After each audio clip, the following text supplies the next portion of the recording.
So Laura, do you want to just say hello? I guess I can turn my camera on. Yes. Hi, everybody. I'm Laura, and I'm co-chairing the session today with Morgan. So I'm with Guideline Geo and Laura's with Sequent, and we are co-chairing today's session.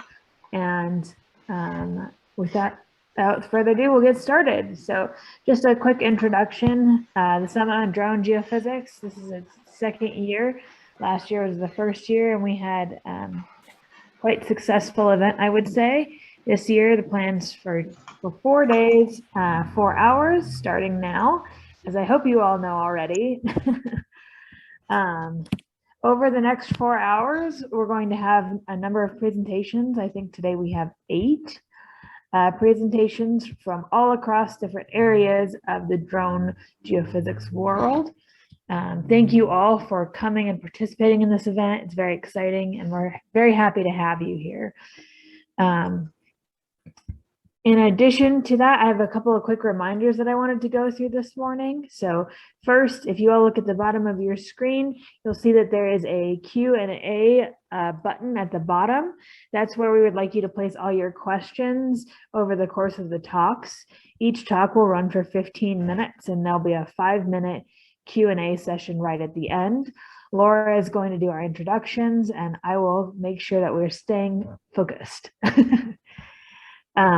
If you have any questions or need any help over the course of this event, please feel free to reach out to Laura or myself via the chat, or you can also reach out to SEG. I'm not sure if you can send it to us specifically, so it's fine to send it to the whole panelist collection as well.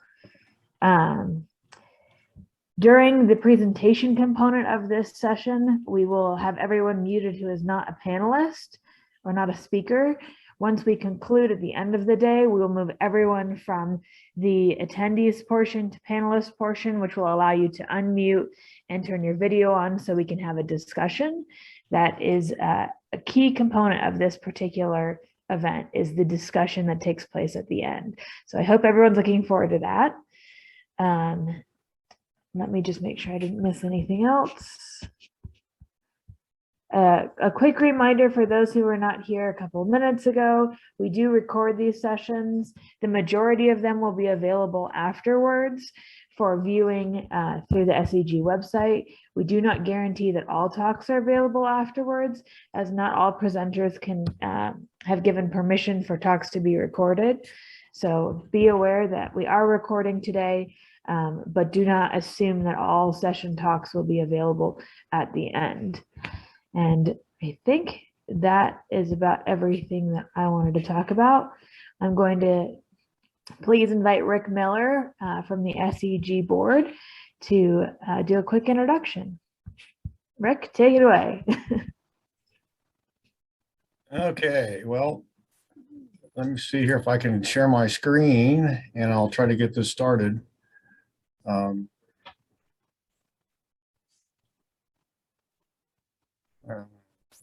It doesn't seem to want to let me share my screen. Am I sharing now? Yeah. Okay, great. Okay, well, thank you very much, Morgan and Laura. I appreciate it, and I thank you for the opportunity to talk to this drone summit again this year. I talked to everyone last year as an introductory. As part of SCG's engagement with all of our workshops and summits and conferences that we do, we'd like to provide a little introduction to the attendees in terms of just a general kind of where SCG is, where we're going, the things that are important to us. And of course, there's lots of questions now with all the mergers that are going on and all the changes and the energy transition, everything else that's happening. So I'm sure there's a lot of questions about kind of where these professional societies are headed to. And I was going to give you a real quick summary of that within my 10-minute allotment. So you didn't come to listen to me talk, so I'm going to try to go ahead and move on through this. Basically, the photographs I got up here is first of all, it's a welcome to everyone, and I'm glad to be able to visit with you again this year, as many of I did last year. And I'm going to give you a very similar introduction this year as I did last year, because it's a lot similar, but there are some changes. And so I just wanted like a few minutes here, just kind of giving a little history of drones and airborne, various geophysics and airborne platforms. And this one of the first ones that were out there was the Navy's P2V. It had a flux gate magnetometer on the tail. It had a a gas chromatograph in the nose, and it had a variety of different underbelly radar, et cetera, all that was associated with it. And one of its first opportunities and first things it did was it also deployed sonars and other kinds of deployable geophysical devices from this air platform. And so it's it as well during the Korean War, for example, it deployed various passive monitoring devices, many of which, and they were generally, as a rule, were seismic type passive monitoring. And so it's something that geophysics and airborne platforms, especially in the manned scenario, has been going on for a long time. And of course, recently, the unmanned drones became very, very popular during the last 10 to 20 years. But if you go back, even further back than these engine-driven platforms, we've actually there's actually photographs here of a carrier pigeon that had a camera device strapped to its belly. And so that was one of the first airborne platforms for doing various types of reconnaissance work. Now, as far as the potential and the mobility and the increased access that these drone platforms provide, as the technology continues to evolve and geophysical instrumentation becomes more and more portable, there's a whole variety of techniques and tools that could be applied to the drone scenarios, and actually it provides a broader and greater application base. And it's only a matter of time before the limited access and the safety and security issues associated with ground-based applications are replaced in a lot of sense with the drone technologies. Some of the things we're doing now with drone, especially coordinated drone activities, you've seen some of the Olympics, for example, of hundreds of drones flying in formation, is just absolutely amazing. And things that can be done in the geophysical world when you have that kind of a grid pattern available to you in a multi-source, multi-sensor scenarios is just amazing. Anyway, from an SDG perspective, SDG as an organization is kind of at a juncture in its 91-year history. And as environmental challenges mount and energy needs change and the digital technologies increase, the opportunity for the society to build and grow is quite significant. And one of the directions that I think that the society is very strongly looking, and one that we're promoting very hardly, especially I am coming from the near surface community to begin with, is that we're looking at, how do we better address connecting geophysics, connecting the world to applied geophysics. And so as opposed to, the society historically has been, how do we connect the world of applied geophysics? In other words, how do we bring all of our applied geophysics together in a society? I think now we're looking more in terms of how do we bring our technology more to the world?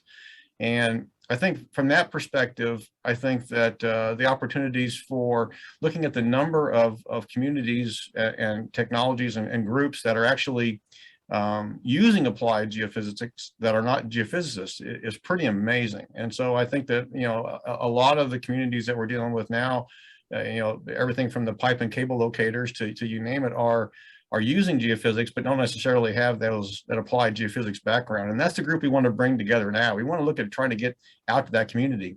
And as most AAPG and SPE have begun discussions about a merger. And those two geoscience engineering societies, if they do in fact join together, which is not clear they will, but if they do, they'll be a very strong resource for the petroleum exploration and development community. And SCG basically is watching what they're doing. We're engaged with those discussions, but we're looking at it in terms of how do we best serve the applied geophysics community as a whole and the profession as a whole.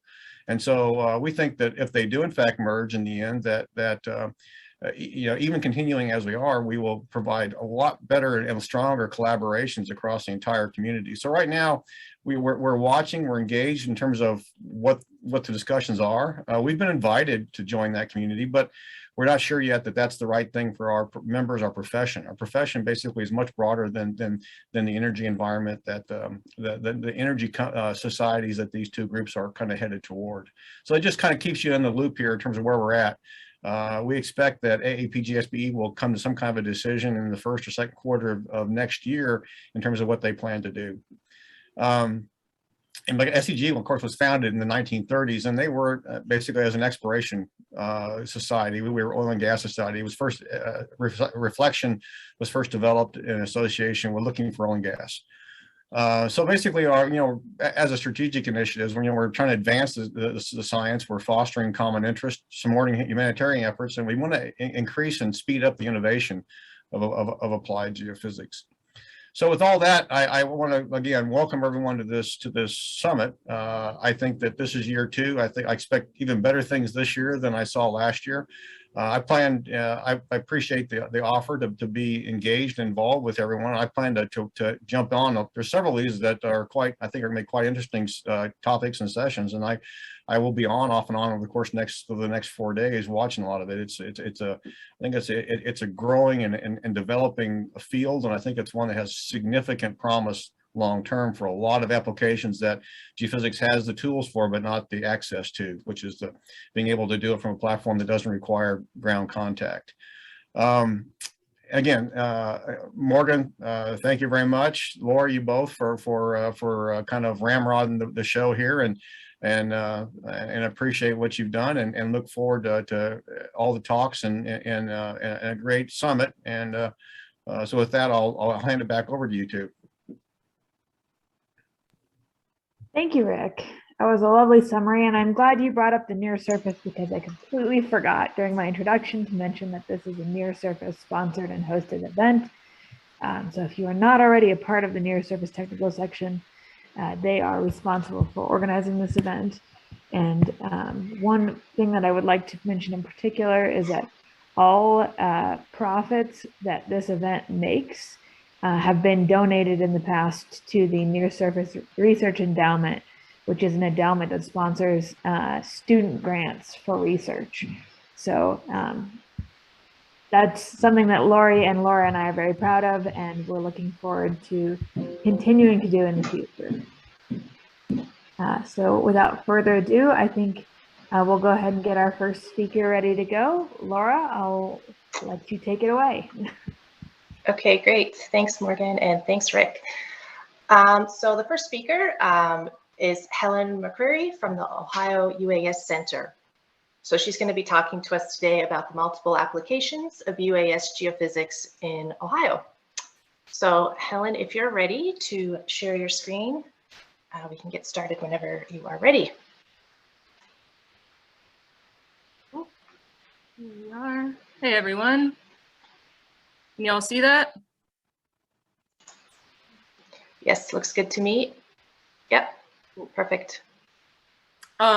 So my name's Helen. I work for the Ohio UAS Center. We are a branch of the Ohio Department of Transportation, but we're a shared state resource. We've been around for about 5 years. So we can work with pretty much any Ohio state agency, which allows us to do a lot of very cool stuff.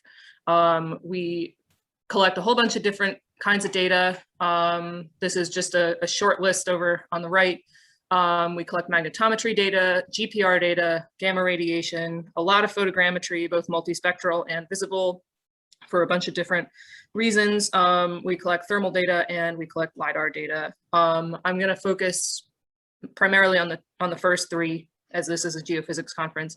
I have a background in geophysics, so when I joined the UAS Center, they just sort of threw me at these sensors, and I've spent the last 2 years figuring out how they work, how to get the best data out of them, and how to process the data. So I'll start with our magnetometry. We use our magnetometer to look for abandoned oil and gas wellheads for the Department of Natural Resources. We've actually done a ton of survey all over Ohio, and it's going to continue for the next 10 years at least. These are oil and gas wellheads that were dug late 1800s, early 1900s. There are thousands of them all over Ohio, and they're not capped. So they are still leaking oil and gas into the environment, some of them. So they really want to find them all, cap them. So that's where we come in. Usually these wells are big pieces of metal rammed into the ground, ferrous metal, obviously. So we fly these areas and get data and find the wells a lot faster than they could using ground-based methods. We currently use a Geometrics mag arrow. This is our setup as it stands today. As you can see, It's mounted about 6 feet below the drone. We started out flying at about 12 feet below the drone, but it swung around way too much, and we determined that the introduced noise from 6 feet didn't really make that big of a difference. So we have had several incidents with this setup, mostly to do with the fact that the M600 is an old platform. It's about 6 years old. The connection isn't great. Our most recent incident was actually because the barometric altimeter malfunctioned. So we are looking at other options. Okay, so this is ideal scenario with the mag arrow. This is some really clean data here. You know, you can see the wellheads pretty obviously.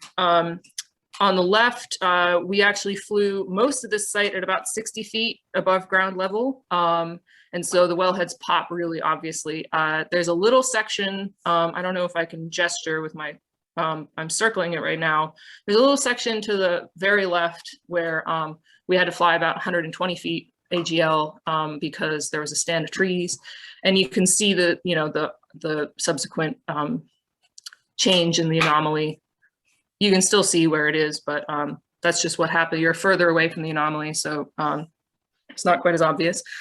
But sometimes our data doesn't look like this. Sometimes our data looks like this. Much harder to interpret. The data on the left, we actually had a 1950s aerial photograph of the area when the oil field was still active. So that was really helpful in determining, you know, what is a well and what isn't. A lot of the time we get massive anomalies like this where it's not entirely clear. There are multiple wells in the same spot. On the right, this is actually a lake down south, down in southern Ohio. And it's a good example of what happens when topography gets added to the equation. I personally really like the flat surveys because they're easy. But the topography complicates things. You have to fly terrain following missions. So you have to load in a digital elevation model into the flight planning software. We use UGCS and fly the drone a fixed distance above the ground. Otherwise, the data is going to be all messed up because you're going to be further away from the anomalies sometimes and closer other times. This leads to, you know, flying terrain following missions is always complicated. A lot of two of our incidents have been related to problems with terrain following. This area actually only had 3 wells in it, but there's a lot of other stuff. This was actually a dam. This was a bunch of cars. You can actually see the edge of the lake in the data, so a bit more difficult to interpret. Then you get some noisy data sometimes. The mag arrow has a tendency to do something we call sharking.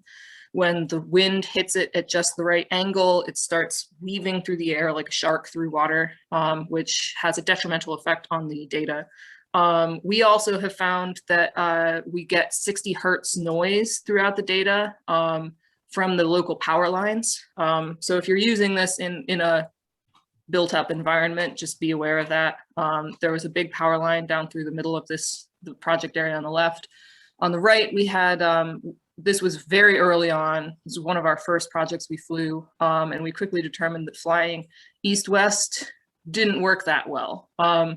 We have subsequently figured out new ways to process the data. We actually are currently process the mag arrow data using Census mag drone software. If anybody's interested in that, I can sort of walk you through the steps, but yeah, we've found that works quite well. So as I said before, M600 isn't quite up to the task of what we're asking it to do, especially in the hilly areas.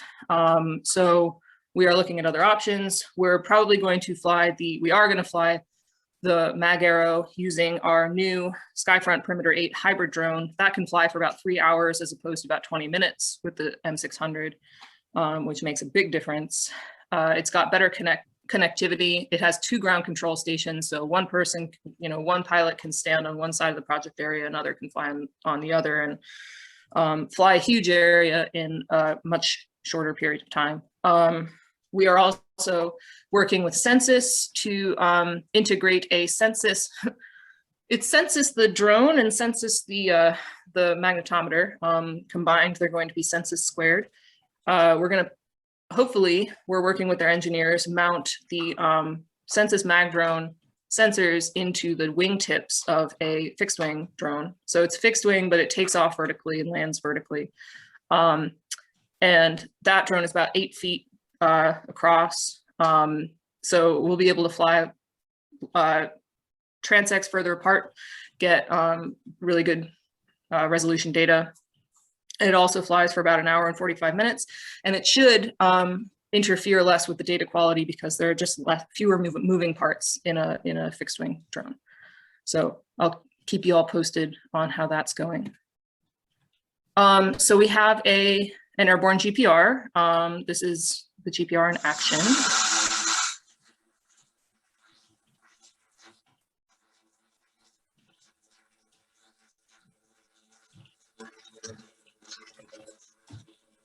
So it is it's a 500 megahertz antenna, radar systems 500 megahertz antenna. It was put together by SPH Engineering. Kristaps from SPH is going to talk in just a little bit. This is a system. We need a radar altimeter. As you can see, we were flying very low. I don't know how it is in other countries, but in the US, the FCC doesn't allow this sort of antenna to be flown more than 1 meter above the ground. Apparently it could interfere with military signals or something. So we have to fly it 1 meter, at most 1 meter above the ground. So we get a lot of bugs in the propellers. It's a very complicated operation, but it's super fun, and it works when we do everything right. We get good data out of it. This is some of the data. We use Geolytics, which is a cloud-based processing software, which I really, really like. Obviously, the anomalies right there is that little parabola. We flew it over an area that we knew had pipes, and here they are. They're about 1 meter down. Obviously, you don't get as good penetration because it's not ground coupled. You know, a lot of the signal attenuates when it hits the ground. But in areas where it's sandy soil or clear water or something like that, you get really good penetration, and it works for the use cases that you need it for.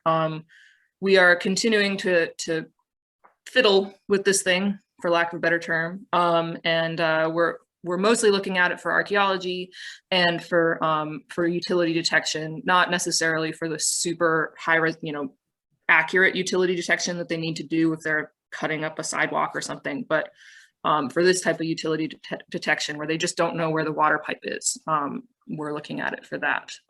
So yeah, I'll keep you posted on this as well. So we work with the Department of Health for radiation detection. They bought a radiation sensor from US Nuclear, and we fly it for them. This is data from a recent exercise that we did with them. We've done a couple exercises where they bring out a real radiation source, and we fly the drone directly to the radiation source and try to get it as low as possible to get a real reading on the how strong it is. And then we fly program missions to kind of get a radius beyond which the first responders shouldn't go past. Obviously, you have to correct that data because we flew this at about 40 feet, and the strength of the source attenuates at altitude. So we have to do a bunch of tests to make sure that we can account for that when making radius, so that no first responders get dosed more than they should. So there are a lot of benefits to UAS mounted geophysical survey. I'm sure that later talks are going to go into this even more, and they're probably going to go into all of the sensors a lot more than I just did. That was sort of a, this is all the stuff we do, and this is what it can do. Benefits are it's often faster. You can fly large areas in a fraction of the time it would take to walk. You get smoother, more consistent data sometimes. Anybody who's used cart-based magnetometer or a cart-based GPR knows that sometimes it's bouncy. You know, you're pushing it over an ag field that has a whole bunch of corn stalks in it, and you get really kind of poor quality data because of all of the bouncing it's subjected to. So it's really nice actually, the GPR, when you put it through geolytics, you can just automatically subtract out the ground, and then you just have the data, and it's pretty smooth. It's also safer, so personnel don't have to walk in remote areas or around possible radiation contamination. Obviously, there are drawbacks. It's more complicated. You need a drone, you need specialized equipment, and you need experienced personnel. It's not the sort of thing that you can just like throw up without any experience. You can have incidents. In fact, you probably will have incidents. We've had 3 incidents with the M600. We learn from every one. This is new technology. It's all growing. And it's all improving, and so that's just sort of the name of the game, is that you have to troubleshoot. You have to figure out what went wrong and make sure that that thing doesn't happen the next time. And then sometimes it just, you know, the data just doesn't meet the requirements. It's not a silver bullet. The drones can't fix everything. So aerial GPR doesn't have the same penetration as ground coupled data. Sometimes it's really hard to get. Our antenna is a single channel, so you can't get the sort of resolution that you can get with like, you know, a 16 channel Mala thing on the ground. And a drone can't carry something like that. So there are limitations. Magnetic data can be noisy, and you can miss wells if you have to fly too high because of the trees, the terrain. We have tried the mag arrow for archaeology. It's not the best. It's actually way too sensitive for archaeology, weirdly enough. It also, like, the GPS on it isn't good enough for archaeology, essentially. We are going to try the census, I think, for archaeology in the future. And then the radiation detector is also sometimes not sensitive enough to pick up small sources. So benefits and drawbacks. You just got to figure out what your use case is and whether the drone is going to add to it. Yeah, that's it. Does anybody have any questions? Great, that was amazing, Helen. Thank you so much. Very, very interesting overview. There are questions, and I will read them to you. So the first one is from Alex Katu, if I pronounced that right. Katu. Have you completed any fixed wing surveys? No, because we don't have the fixed wing yet. It is currently, we're in the purchasing / engineering stage. So Census is working with Census to build it. So we haven't actually done any of those surveys yet.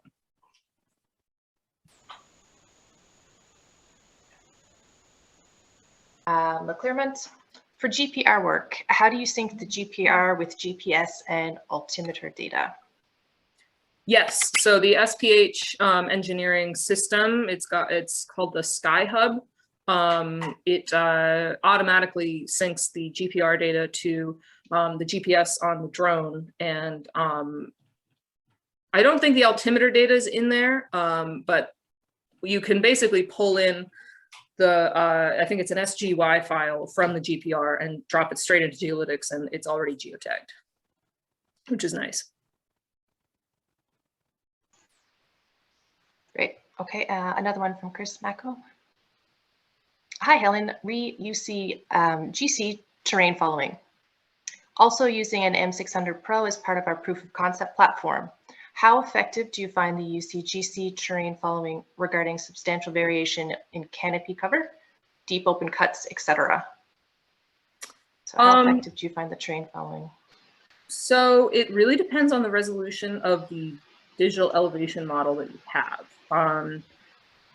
So Ohio has this stuff called OSIP, and it's LiDAR data for the entire state, and it's about 1 foot resolution. So we use that, and it is very effective. There are definitely problems that you encounter, mostly to do with like if a tree is overhanging a gorge or something, and so the drone will like go down to where the gorge is and like run into the tree. So you definitely encounter problems, but there is like satellite elevation data included in UGCS, which you can also use. It's slightly problematic because it can miss entire like cliffs sometimes because it's 30-meter resolution. So I would recommend if it's possible to get a high resolution digital elevation model and put it in. Yeah. It's very complicated. If you have a more question, you can just email me because it's like it's a whole saga. I could write a book about terrain following in GCS.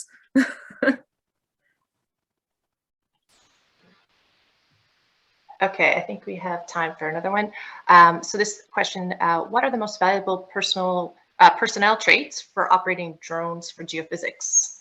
Oh man, okay. Personnel traits. Ability to not break the thing out of sheer annoyance. I think patience and not panicking. I think being able to be clear-headed in an emergency is pretty important.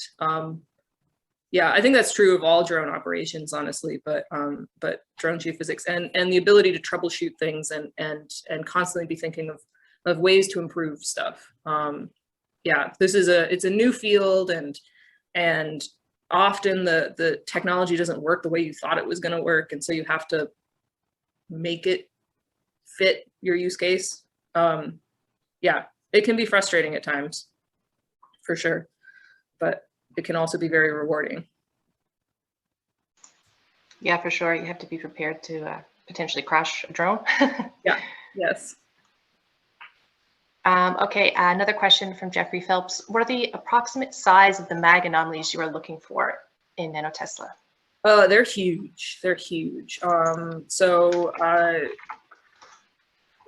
mean, sometimes they're not. If they're, it depends. But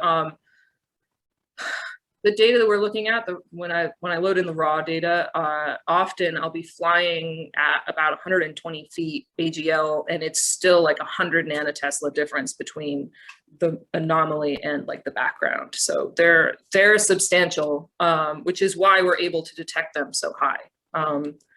But obviously, sometimes we miss them if sometimes the casing has been partially pulled out or the casing has been entirely pulled out, and so sometimes we miss them.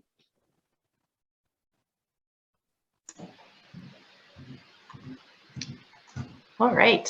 Thanks, Helen. I don't see any more questions. Cool. Thank you. Great. Have fun with the rest of the conference.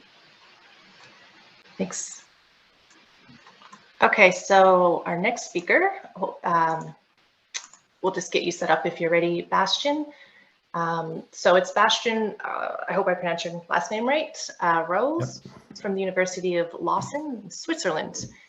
And Bastien's going to talk about the development of a drone-based GPR system for alpine glacier surveying.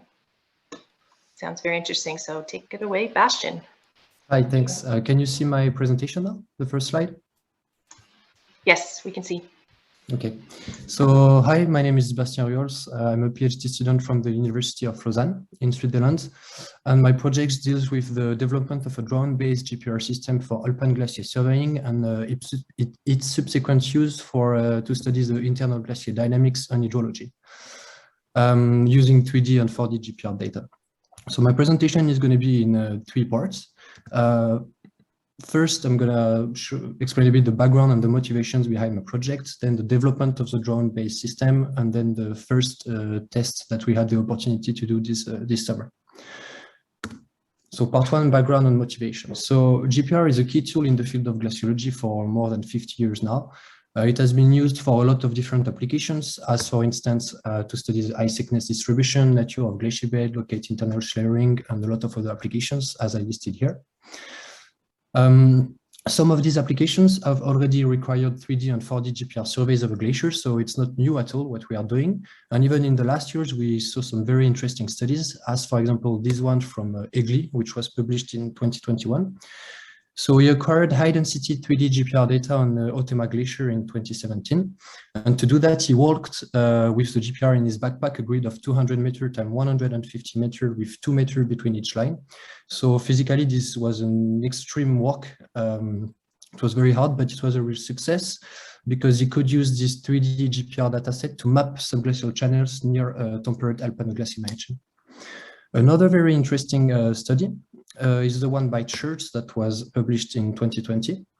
In this case, he did a 4D GPR data set over the Rhone Glacier in 2018 and 2019. So he worked with his team a grid of 23 profiles 10 times on a monthly basis, but they needed to be 4 people to carry the antenna. So physically it was hard, and also they were rather slow. But again, it was a real success because he could use this 4D data to show that seasonal changes of glacial conduit network can be monitored using this data. So two common points of these two studies are that first, the surveys have been done walking, so it's time consuming, it's physically exhausting, and it might be dangerous over a glacier. But the second common point is that the results are very promising and that we can learn a lot from them, so we want to go a bit deeper now. So to overcome the problem of the efficiency and safety, we could think that helicopter survey is the perfect solution, and it has been done in the past. For example, by Grab, that published this study in 2018. So he did 3D GPR survey from a helicopter. So of course it was efficient and safe, but then you have 3 main drawbacks. First, in terms of resolution, as the antenna is far away from the ground, you lose in resolution. Also in terms of data density, you also lose because the profiles are not as close from each other. And also it's very expensive and polluting. So if you want to do 4D, meaning that you want to come back on a regular basis, then it's maybe not the best option. But for large scale studies, this worked very well. But if we want, like us, to look at the internal glacier dynamics and hydrology, then it's not a good idea. So that's why, that's how came the idea of a drone-based GPR system to study alpine glacier, because we could get the advantage of both methods, the precision and the quality of walking surveys, and the efficiency and the safety of the helicopter surveys. So this was about the motivation behind my project. So part 2, the development of the drone-based GPR system. So on the last year, I've been developing this system. It's made of 3 main units. The first unit is what I call the drone units. So we use the Matrix 600 from DJI with its own GPS. We monitor the trajectories using UGCS, and we also have the same device that was just talked before, the terrain following system from SPH Engineering, which is composed of 2 devices, NRA24 NanoRadar and the Skyhub data logger. But this is, we are just using the technology developed by SPH Engineering, so I'm not going to go too much into the details. The important thing is that everything is powered by the drone batteries, and the data are saved directly on the Skyhub data logger. The second unit is the radar unit. So of course there is a GPR box. So it's a custom built instrument in collaboration with UTC Electronics. It uses real-time sampling to record traces of 2,800 nanoseconds of length, which in glacier ice correspond to more than 200 meters of ice depth. The sampling frequency is 320 megahertz and the number of stacks is 5,000. The traces acquisition rate is 14 hertz, and that means that even if we fly a bit fast, like for example at 3 meters per second, we are still going to have at least 4 traces per meter, so the data are still going to be very dense, so we can be very efficient. A very important thing to note is that we have a small GPS antenna connected directly to this GPR box, so each GPR traces is tagged with an accurate GPS time, and this is very important. The second device of this unit is the homemade antenna. In this case, it's a 70 megahertz center frequency antenna, but we might want to build a bigger one to lower the frequency in the future. The important thing is that it's very light. So all this is powered by an internal battery in the GPR box, and the data are saved directly on the SD card in the GPR box. So both units, the drone and the radar unit, are completely electronically independent. The last unit is a differential GPS unit. So for that, we use 2 U-blocks board, one that we use as a rover and we locate it on the top of the drone, and one that we use as a base and we locate it somewhere on the glacier or just outside of the glacier, because of course the glacier is moving. So if the base is moving, we add an uncertainty. These 2 boards are powered by LiPo batteries, and the data are saved from the base and in the independent data logger. So the important thing in this system is that the 3 units are completely independent, but we have accurate GPS time on the 3 of them, so we can use this GPS time to synchronize the data, and that's how we have the accurate positioning from the DGPS tagged on the GPR traces. So now the first test, so we had the opportunity to test our system on 2 different glaciers in the Swiss Alps this summer. The first one is the Otema Glacier, which is located very close to the Italian border. It's this glacier, so we were camping close to the floodplain for 2 weeks, and every day we were going on the glacier to try our system. We had 2 main objectives for this first survey. The first one was to test our system in terms of monitoring, battery management, etc. And the second objective was to record one high-density 3D GPR dataset of, for example, 100 meter times 100 meter with 1 meter spacing in both directions, so very dense. And we succeeded to fulfill this objective. So we did this grid 100, which you can see in yellow here on the map on the right. But we did a lot more because we also did a grid 60, which is a 60 meter times 60 meter grid with 60 centimeter spacing between profiles in both directions. So you can see it in green. We did a grid which I call grid 2M, which is 184 lines across glacier from moraine to moraine, in red here. Then we did some profile up glacier from wall to wall. Then we did a long line between all these profiles. And also we did some tests to study the impact on velocity of the velocity and the height of the drone on the GPR data quality.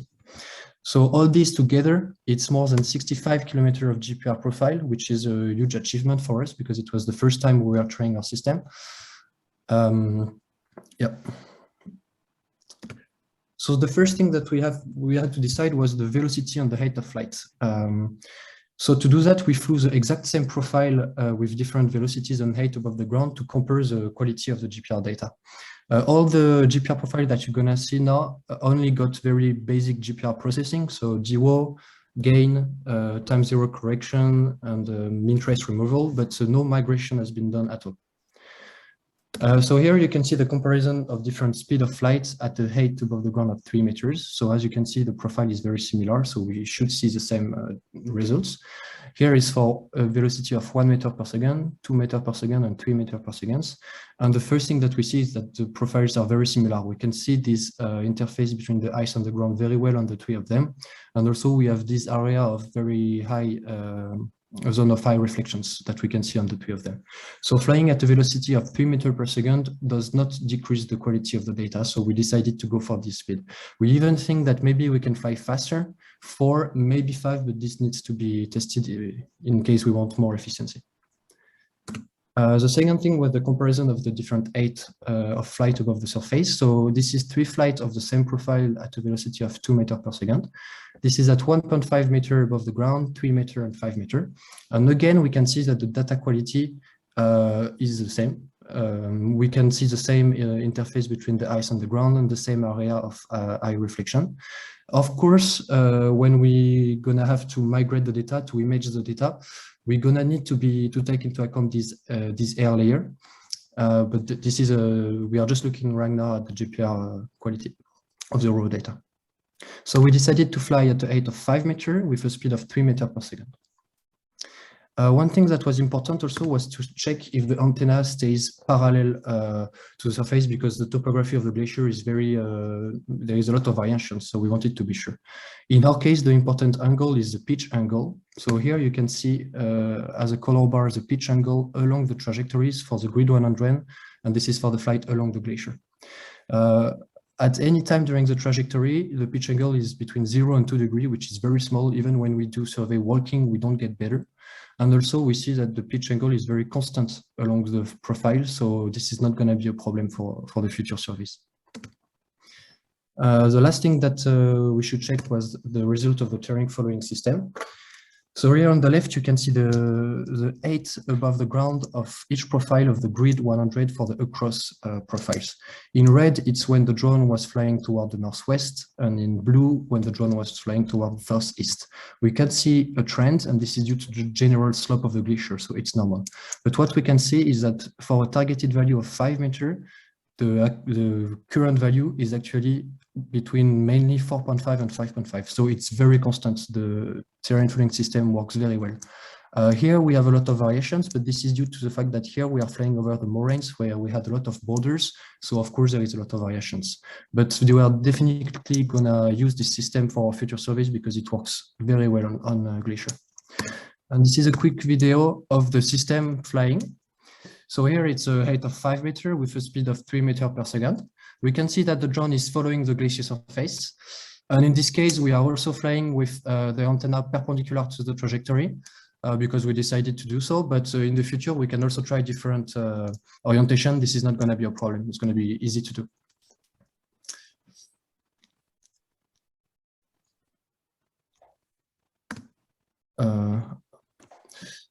So this was all for the first glacier. The second glacier that we could study were the glacier de Saint-Florent and Serrouge. They are a bit more north in the valley, in the Canton Valley. It's this glacier. So currently they are connected. The both glaciers are connected over the Saint-Florent Pass. And Glacier 3000, which is a ski resort using the glacier, they asked us to come to study the ice thickness over this area because they want to know if the two glaciers are going to be separated soon. So we came once in June. With a radar pulka because the drone radar was not ready. And in one day, we did 13 profiles for a total length of 3 kilometers. This might seem very little, but the pulka was very hard to drag over the glacier. So it was a very intense day. At the end, we could make a map of the ice thickness of the area. And in the middle, we saw that there is less than 5 meters of ice thickness. But the idea was to come back with the drone system. That's what we were interested in.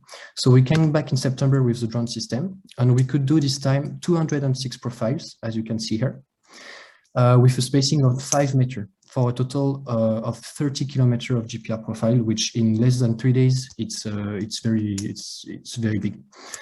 Here on the right, you can see the results, so the ice thickness on both the Glacier de Serrouge and the Glacier de Saint-Florent. In the middle, you see this gap. This is due to the fact that in our GPR data, we have an antenna ringing of 150 nanoseconds. And these in glacier heights correspond to more than 10 meters.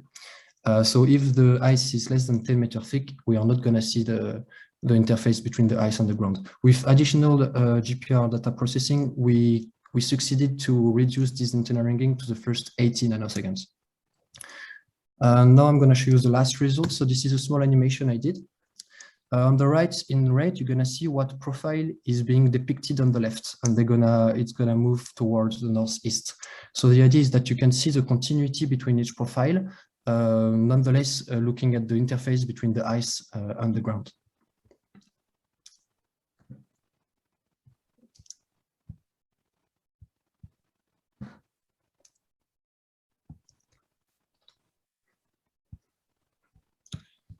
So this was my presentation. So as a conclusion, we could say that the drone GPR system works very well on Alpine Glacier in terms of monitoring, but also the data quality is very good. It's even better than what we got when we were walking. So it became a lot easier to do a very high dense grid of 3D GPR data. And if we can do 3D grid, we can do 4D. And the next objective is to start recording 40 datasets over 2 Swiss Alpine glaciers from January, and this on a monthly basis or maybe 2 months basis. So this was my presentation. I'm happy for any question, and thank you for listening. Great, awesome. Thank you, Bastien. That was really, really interesting. Very promising technology for monitoring glaciers. We do have a question from Jan. Jan Frank. So considering the terrain variations on the glacier surface, how do you account for the radar penetration angle being normal to the surface?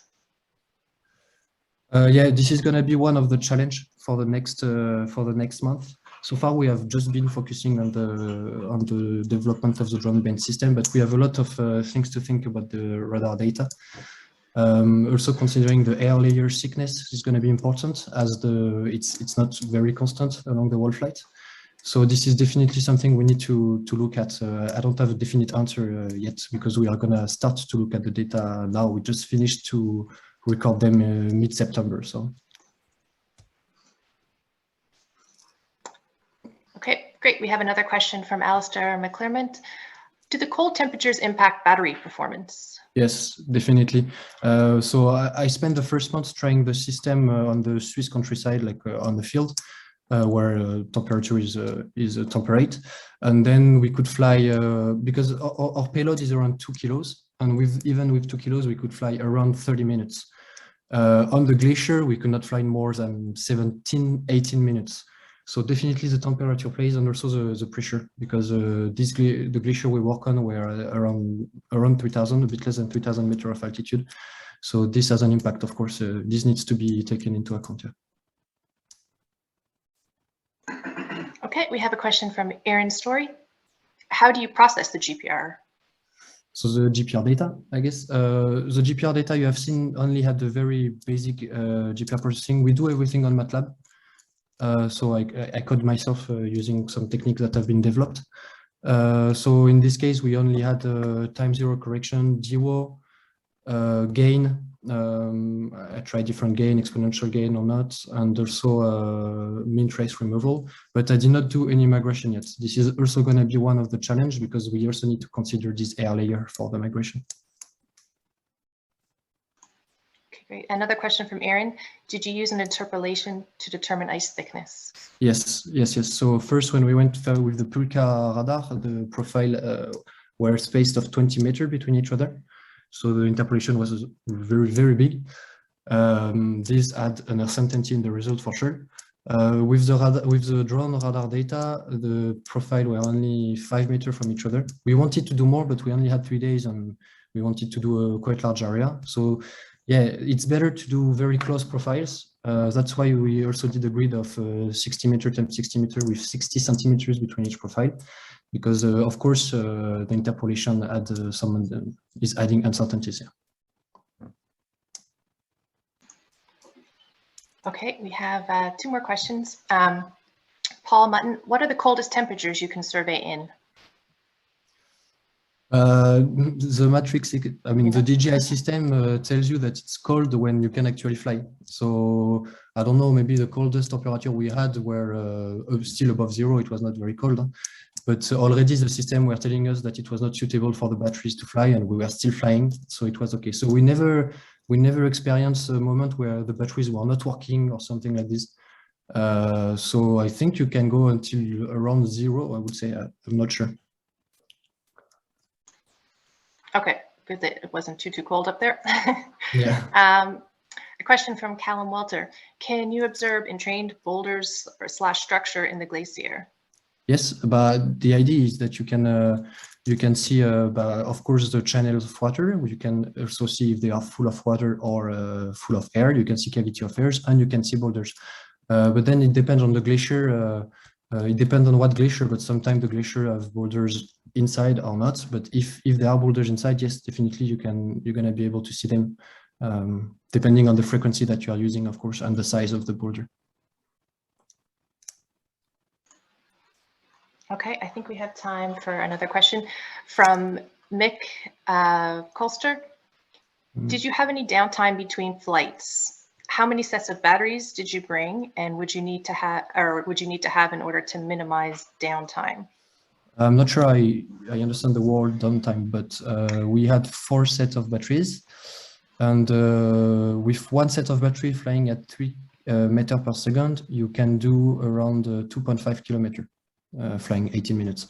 So we could do 10 kilometers with 4 sets of batteries, and the idea was to try to do 4 sets of batteries in the morning and 4 sets of battery in the afternoon. This was the initial idea, but then it takes time to charge them. So yeah, it really depends. But with 4 sets of batteries, I mean, of course, it's better to have more, but with 4 sets, you can already do quite a large distance, because one grid of 100 meters and 100 meters in total, in both directions with 1 meter spacing, it's 20 kilometers. So with 2 times 4 sets of batteries, you can actually do it. Okay, great.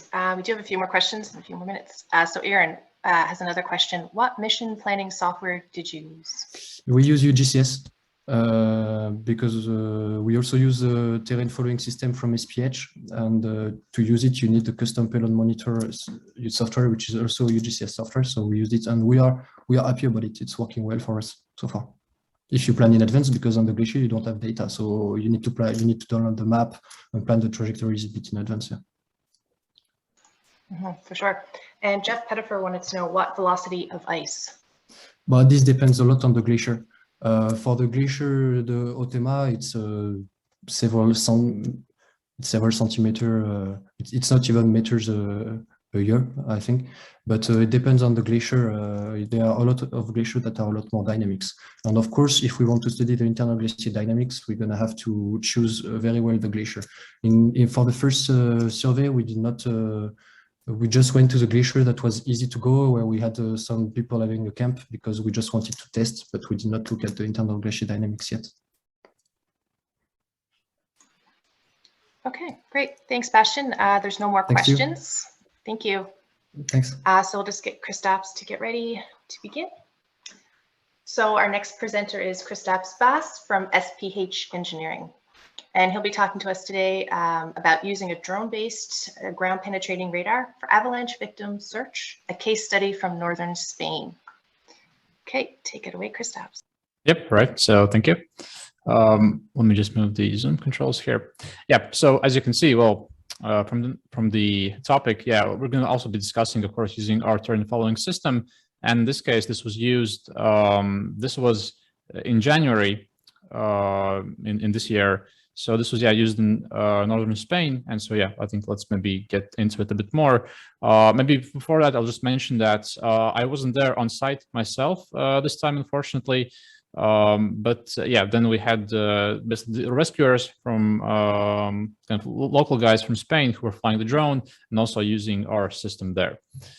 So just a second here. Yeah, so essentially this all happened in January 2021. If I'm not mistaken, then it was actually one of the very first days of this year. So unfortunately, two men from, they were kind of killed by an avalanche there. They were driving like a snow clearing machine, and that's when the avalanche hit. So soon after, there were search efforts kind of where they were, trying to find them. They managed to find one of them quite soon after, already deceased, unfortunately. But the other one, they couldn't. They were trying, but they couldn't really find then on that night. And so then kind of they contacted us after a while, and yeah, then we sent them the system, did the training, and when they were flying the drone, also all the data that was processed, this was processed by us here in Riga, Latvia. And so in the end, after searching the area using various methods, the remains of the victim were found. And also, so here we'll just discuss how the GPR aided in doing this and essentially some lessons learned that can hopefully be used for maybe some future works similar to this. So this is the area itself, as you can see here. So this is kind of the road that leads through the mountains. This is in upper San Isidro Valley in Spain. And so here you can see this is the direction of the avalanche. And so then essentially the avalanche went down this like kind of a valley, I suppose is the word in English for that. Yeah, and so this is where the snowmobile was also hit. And so then after that, this is already, once they were there on site, there's quite a lot of snow. So they used various methods of kind of cleaning it just so they could access the area. And then also initially they did flights with drones also to basically create a 3D model of the area, like a photogrammetric model, and to also essentially, yeah, take pictures of the area, map it all out, so that essentially can also then be imported into the flight planning software, UGCS, and then from there it's a lot easier to also compare data that you get, together with kind of when you're planning, for example, the next flights. So about the methodology and equipment used, in this case, we're using a 500 megahertz center frequency GPR. This is again made by radar systems. So this is the Zon 12E. I'll also have a picture of that in a moment. The drone used was DJI M600 Pro. So this was used for carrying the GPR. And then, of course, the drone was also equipped with our terrain following system. So the SkyHub computer together with the radar altimeter. Good thing about this is that the the data recording of the GPR is basically started and stopped automatically as soon as you take off, and also this allows you to record the data when flying in manual mode, so not only automatic mode. And so yeah, then the GPR data is basically fused with the GPS data from the drone and saved. Previously, by the way, there was also a question about, so what's with the altimeter data? Is it also saved? Answer is, so first it's recorded into the header file, so the terrain following altitude that is set in each mission along with the speed. And secondly, also like a CSV file is basically saved. It has all the positions and all the altimeter measurements and drone altitude measurements as well. And so yeah, the software used was UGCS for flight planning and true terrain following execution. So here you can see this is the drone that was used, although this picture was taken in Latvia, but this is just kind of as an example, so you can kind of see how it looked like. So we have the M600 Pro drone. This is the GPR mounted below it. Down here, kind of right underneath the drone, this is where we have the SkyHub computer. And then here on the landing gear of the drone, this is where we have the radar altimeter mounted as well. This is a different radar. This is the 1 gigahertz GPR, but kind of just so you can see how it looks beneath the enclosure. It's for the 500 megahertz antenna. It's quite similar, only it's essentially a bit larger. So yeah, just so you can kind of see what's underneath that. And so this is the SkyHub computer itself that we have developed along with the radar altimeter. And so here you can see kind of how it looks like in flight. So basically when the drone's landing gear goes up, then here is the altimeter. So you can see also that, there's no obstacle for it to, there's like nothing in front of it. So it can clearly measure the distance between the drone itself and the ground. For this GPR also, usually the closer you fly, essentially the better, because this GPR doesn't really have any dead zone. So you can even do flights, for example, at where the antenna altitude above the ground is about 0.6 meters. So basically, the closer you get, the better your data will be in general. And here you can see the software that was used for flight planning. So essentially here on the left side, this is where you can create the mission. So everything here is done in 3D. And then on, so here on the left side, this is where you can see GCS CPM. So we're getting the data from the altimeter. You can set the terrain following, altitude, safe altitude, and speed. And so also you can see the trace from the GPR, just to make sure that you're getting the data and that it will be saved. So once I'll maybe tell about this map in just a moment. So yeah, essentially, once the data was gathered, it was processed primarily in our GeoHammer software. This data processing software, by the way, is open source and freely available on GitHub. So in case you want to check it out, you can also go here. So GitHub, and then just search for GCS GeoHammer. In the data that we got, we basically found several anomalies. Some of them were investigated by the rescue crew. Some of them were not investigated simply because access was also quite limited to them.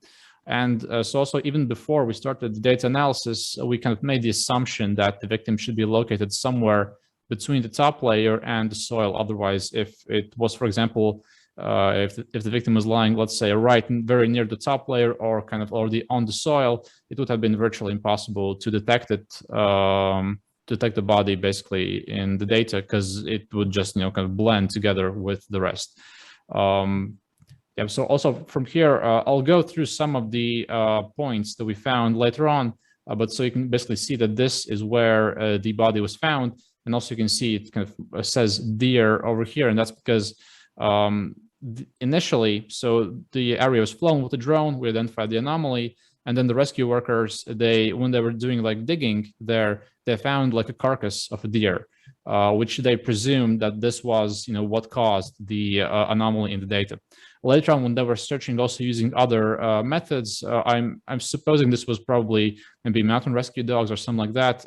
When they found the victim, they realized that actually the deer that they found previously was kind of further from the location that was pointed kind of in the GPR data. So then this we'll discuss in a moment as well.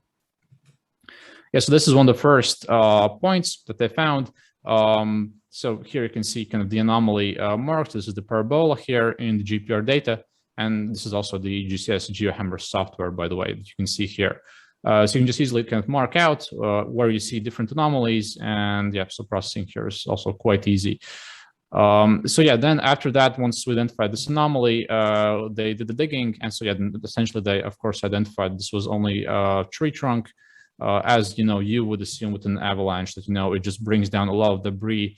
So rocks, trees, also animals as well. So yeah, all these things essentially make the rescue works a bit harder, especially when you're using GPR in these scenarios, because you can get anomalies from things like this.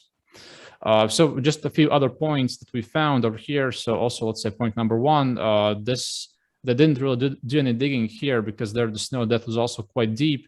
And this was where, at least what was also kind of written in the report was that the abandoned van was found, which I just presume maybe it's like translation from Spanish, meaning that, you know, the snow clearing machine, this is what kind of where also this was located. So again, point number 2, this later on when they did the digging here, they seem to have found some blood trail that was going towards point 1, where it disappeared. So it's kind of hard to say from what it was, maybe again, some animals, something like that. But then, yeah, basically, also essentially things like this was what we were looking for in the data. So basically some target, some anomaly between the bottom layer and the top layer. So there were some points that were where they didn't really investigate it, but also before we started doing data processing kind of for this project, we did search about, you know, what previous efforts have been done, you know, as far as using GPR to search for avalanche victims. And so actually, as far as the data goes, I think this is quite a clear example because in like one of the previous reports as well, this was very close to like how a person's body would look like when buried by an avalanche. So this is why about this point I was kind of very, I suppose you could say hopeful that, you know, this is where it could be, but yeah, in the end, it turned out it wasn't this anomaly. A few others as well. So again, you can see just a parabola between the top layer and the bottom layer. Here again, this was assumed to be a reflection from the tree. Quite similar than 2 points, point number 6 and point number 7. So over here as well, you can see there is an anomaly over there, but then again, these were just assumed to be kind of from stones or from some vegetation. And so then we move on to point 8. So this is where actually the body of the victim was found. So this is the data that you can see here. So this is kind of how it actually looked like. So yeah, this was the area like you saw there on the map. It was kind of far lower down the hill. So, you know, it did take some time for them to reach this location. And also in a moment, we'll talk about maybe some obstacles that also they encountered in the way and some issues that they had, you know, when just using GPR in an area like this.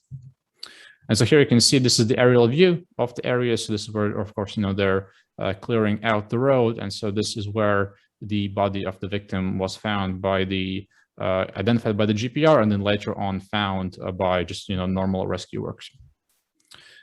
So basically from this, what can we learn? This is all, by the way, described in our white paper in case you're interested in that. So you can get in touch with me later. But so then one of the first issues was that we had problems with positioning measurements, since in this case for their drone, they're simply using standard GPS. So it wasn't really RTK. With RTK GPS, of course, the accuracy would have been higher. But in this case, the problem was that the drone didn't have RTK GPS. And then, you know, when they were, for example, finding the coordinates when doing the data processing, then they were going there, you know, with handheld GPS units. And so then essentially when you combine both of these errors, then, you know, it's obviously just makes this like digging and excavating a bit harder. So ideally, yeah, you should use RTK GPS for that. The second problem was that there was a lack of additional obstacle detection sensors on the M600. Good news is that we are also working on this. One thing is that now we have these smaller like altimeters that we are also working with, so that, you know, in case it is needed, these can also be mounted around the GPRs. This was recently used also by us in Papua New Guinea when we went also on an expedition there. Also, one thing is that now, of course, like it was mentioned previously, M600 is somewhat of an older platform. So now one of the newest drones is the DJI M300. And so for the 300, by the way, now we also have been using this with a lightweight version of the same antenna. It's called the Zoned Aero. And so with that, you know, the M300 drone does have the obstacle detection sensors. So this would make flying in such a place a lot safer. Also, of course, there are limitations with the GPR itself. So oftentimes when you're searching for things like this, it's simply kind of hard to determine what exactly could be the target that you're looking for without doing the digging. So this is kind of simply kind of what you have to deal with when you're looking for some other targets. There are also, you know, of course, possibilities of using different sensors on the drones, not only the GPR. You can use, for searching, let's say, for some, metallic objects or something magnetic. You can use magnetometers, metal detectors, and things like that. Another issue was the battery capacity loss in low temperatures, but this could be solved by using battery warmers. And this is also what we have been doing when we were on our previous expeditions in Greenland. So also, yeah, then we had something like that. Another thing is beyond visual line of sight flights. So this was solved by firstly using second drone. But even then, when you're using second drone to monitor where is the drone with the GPR going, then there's still a bit of a delay, between seeing that something is wrong and then the pilot making the correction. So in the end, this was solved by simply one of the firefighters going there kind of as an observer and then just using the radio to communicate it. Now the drone should be stopped and move, for example, to the next survey line. Additional problem that was faced, although this was mainly organizational, is that when they were sending the data back to us, the Wi-Fi was quite limited there. So they had to kind of climb up one of the hills, and so then they could get a decent, network speed up there. But this is again, more of an organizational issue. Quickly, Helen already mentioned some of these, but yeah, basically advantages of using GPR on a drone, at least from our experiences. Firstly, you get higher survey accuracy than because the drone can hold its speed and heading better than a person can when, for example, moving a cart with the GPR. You get also increased productivity and risk mitigation for personnel, so it's a lot safer. It's also more cost efficient because you can simply do the surveys faster, and it's also, of course, suitable for uneven terrain. But of course, that does come with some limitations. First one is that the weight of the GPR that you can carry is quite limited by the payload capacity of the drone, so you can't use a lot of smaller UAVs. And even with the M300, ideally it should be, we're kind of waiting for DJI maybe to release some drone with, higher payload capacity. Flight time is limited as well for drones, obviously, so that's why I simply have to use multiple sets of batteries. You also do get some loss of penetration depth. So in general, you lose about 50% of the penetration depth when compared to using GPR from the surface. Also, flights need to be performed at quite low altitude, but of course, this is solved by terrain following. And then finally, so some space is required for flight safety and maneuvers, which can be difficult when you're flying between cliffs. But yeah, so I guess that's it for my presentation. So thank you everyone for listening. And now if you have some questions, then I can answer them. Great, that was awesome. Thanks, Kristaps. We do have a couple of questions. So we have a question from Gary Young. GPR anomalies or just actually a comment, GPR anomalies for small targets are hyperbolas, not parabolas. So maybe he's making that observation. Yeah, don't know if you want to comment or, yeah. Yeah, actually, I remember in her presentation, Helen as well mentioned like a parabola, and yeah, I guess I know in the data processing software it's a hyperbola, how it's mentioned. So yeah, just thank you for the comment. Okay, great. And a question from Thomas Vanderweide. Can UGCS be used with Pixhawk enabled drones for GPR surveys? Yeah, the answer is absolutely. We do support also Mavlink based autopilots. So yeah, Pixhawk autopilots can be used, and in fact, they also can be used with the SkyHub computer, so it also does support them. Okay, and are there any limitations or software limitations to doing this? Is the second part. Not really, no. So you can use them almost to the full extent, same as you would with DJI drones. But yeah, I suppose since it's usually a bit more kind of custom made. So yeah, basically drones with Pixhawk autopilots, that's why, you do need to have some technical capability of, making some adjustments to the parameters, for example, when integrating the system. And also one difference is that if, let's say, for DJI-based drones, the altimeter is connected directly to SkyHub, and then the SkyHub simply plugs into the autopilot, then in the case of Pixhawk drones, it works a bit differently. So the SkyHub plugs into the autopilot, and the altimeter also plugs directly into the autopilot. Okay, great. A question from Bastien Ruols. Is the flight altitude recommendation of 1 meter only related to physics constraints, or also because of regulations? Similar regulations in Europe than North America? So where we don't really have a specific regulation that you have to like fly quite slow. So it's mainly related to physics, because essentially the lower you're going to be with the GPR to the ground, the the better data you will get. This doesn't mean that you can't really fly it. For example, 2 meter altitude you can, and when the terrain is changing quite rapidly, then maybe it's even a better idea to do so.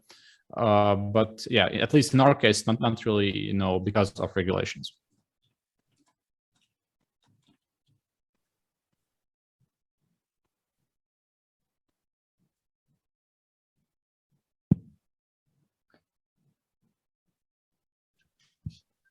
Great. We've got a couple more questions. How effective can UAV mounted GPR be for identification of variation of underlying geological variations? Well, I guess the question is, so how, okay, this does also depend on how deep would you want to see these kind of variations, if I'm understanding this correctly. The lowest frequency radar that we can mount, this was the radar team Cobra SE70. So this is actually the one you can see here in this picture. And again, it depends on what terrain you're flying over. So in general, yes, because GPRs of course can be used for detecting these variations. So yeah, if you're maybe interested in something more, then you can reach out to us directly, and yes, then we can answer about that. Kristaps, if you wouldn't mind maybe responding in the Q&A to that, you can type your answer in and start the conversation with Chris Macco. Oh yeah, sure, I'll do that. Wonderful. Before we do that though, we've got a couple more questions and then we'll move on to our next speaker. Callum Walters asking, what is the biggest limitation for implementing a rapid response to locating trapped victims that might still be alive? Also a good question, because I suppose you also have to take into account what are the normal methods of searching for avalanche victims, because yeah, quite often these involve either rescue dogs, these involve people going there, kind of also essentially poking with the stick, and as far as I know. So yeah, obviously having the drone in the area, this maybe would complicate things for the rescuers.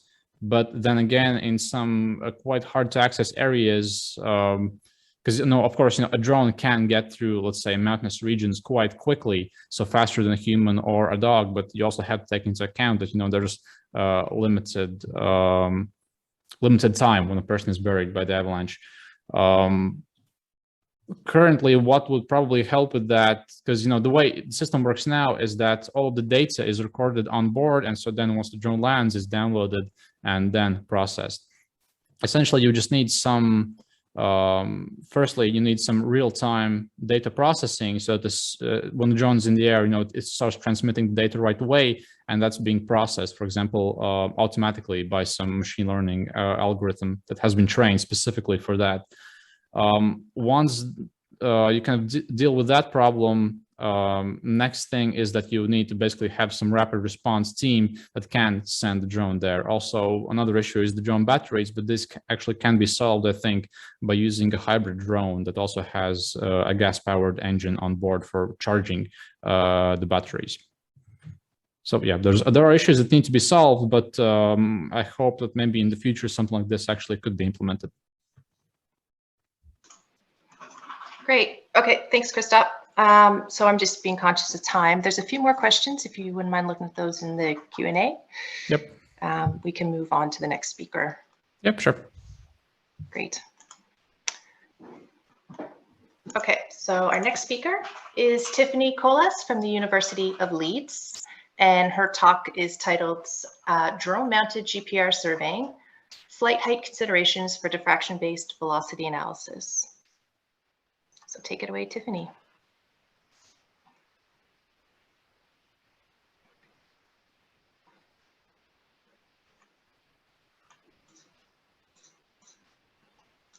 Great, I can see your screen.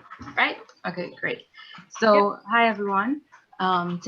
Today I'll be talking to you about the flight height considerations for diffraction of the diffraction-based velocity analysis with drone-mounted GPR surveying.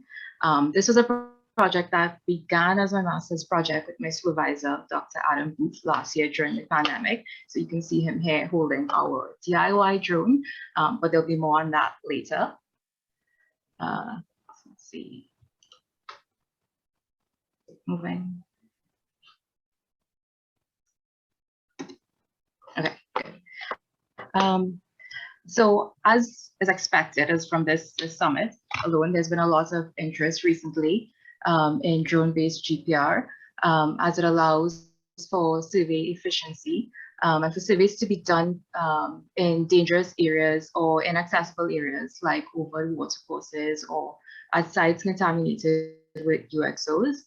However, there are various design parameters that need to be taken into consideration while designing these drone-based surveys.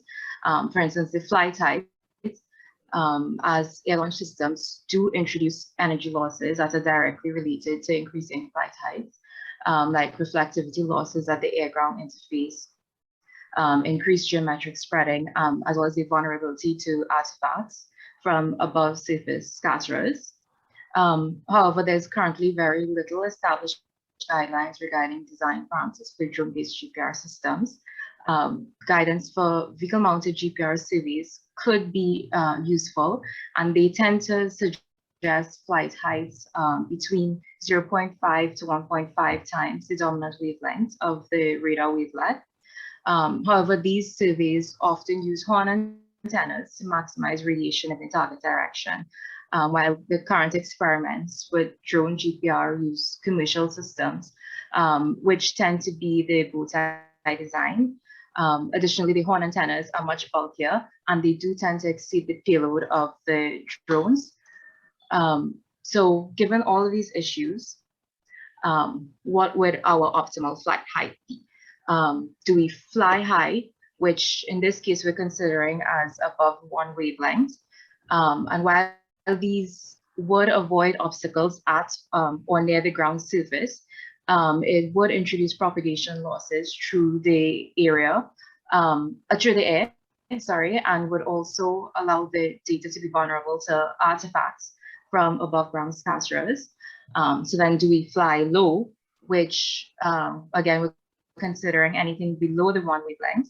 And while this of course would reduce the propagation losses, it would introduce strong ray bending at the air-ground interface, which could cause large errors in the velocity analysis. So basically the objective of this study was to determine the consequences of the flight height on the velocity analysis for drone-based GPR surveys. We did this by first looking at two types of syntactic data. So we did a simple ray-based syntactics, and then we did a finite difference syntactics using GPR max. And then following this, we did a simple survey using a DIY drone to analyze the impact on the field data set. So for the ray-based syntactics, travel times were computed for a point diffractor in a homogeneous isotropic half space. The drone flight height ranged from 0 to 0.9 meters, which was up to 3 times the wavelength in air of the 1000 megahertz wavelet. The subsurface velocity ranged between 0.07 to 0.13 meters per nanosecond. The example that you see here is the 0.09 meters per nanosecond. So as expected, for the ground-based model, we see the straight rays for constant velocity. But then with the low drone flight heights, we can see significant ray bending across the air-ground interface. And this actually decreases with the increasing height, as you can see here.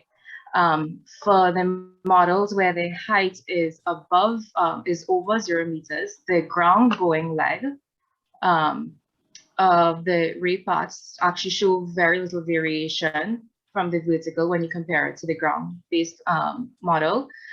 So this would suggest that the corresponding diffractions are simply time-shifted variants of a hyperbola that's originating at the air-ground interface.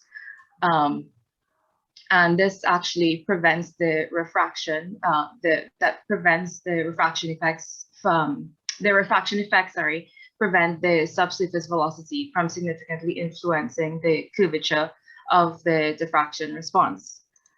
So with the corresponding travel time curves, we can see the difference between the diffraction hyperbola by the ground-based antennas and then what is recorded when the height is above 0. So these are these in red here. The root mean square velocity is estimated for each of the models, and it was expressed in t-squared, x-squared axes. And the black dashed lines are the best fit straight lines. So as is expected, the ground-based antenna, which is this blue line here, we perfectly fits along because it's exactly hyperbolic, while the non-hyperbolic terms where the height is above 0 actually introduces curved t-squared, x-squared responses, and these are most evident where the height is 0.3 meters or 1 wavelength or less. So the subsurface velocities were estimated for each case using Dix's equation. In the graph to the left here, we see the measured root mean square velocities and the resulting estimated subsurface velocities. In the right, the graph to the right, we see the estimated subsurface velocities are expressed as a percentage error of the model velocity, which in this case is the 0.09 meters per nanosecond. Now, while all of the estimated velocities are biased fast, the largest errors are seen with the lowest flight heights. So you can see this here. And so the equivalent overestimates for all model subsurface velocities do suggest that velocity mismatch actually decreases with both the increasing heights and then increasing velocities. So the ray-based syntactics therefore suggests that we should be flying high. However, the ray-based syntactics do neglect things like anisotropic patterns, near field effects, amongst a few other things.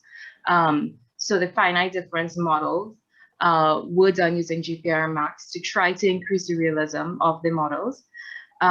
So this 3D model represents a horizontal pipe installed in a trench.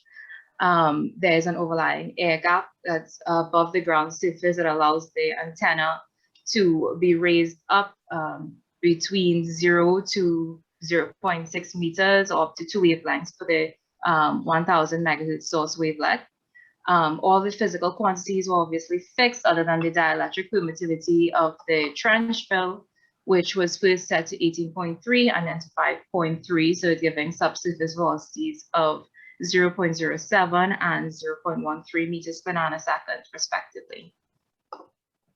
So velocity analysis was undertaken for each model using semblance analysis. Here we have a subset of some of the radiograms.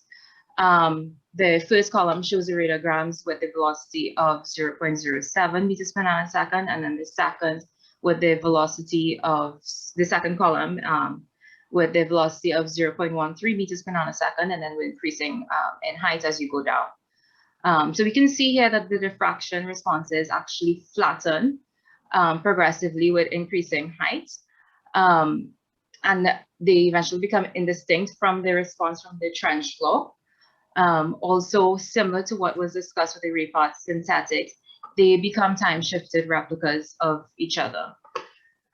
So as the flight height increases, our root mean square velocity tends towards 0.3 meters per nanosecond. And both the root mean square velocity and the subsurface velocity become increasingly imprecise, you can see here. So the pink areas in the graph to the right shows the percentage overestimate and then model subsurface velocities. And then our black lines here show the equivalent errors from the ray-based models. So while this suggests that the subsurface velocities will be overestimated for any height over 0 meters, The errors are generally less than what we saw in the ray-based models, particularly for the smaller heights. As you can see the big difference here.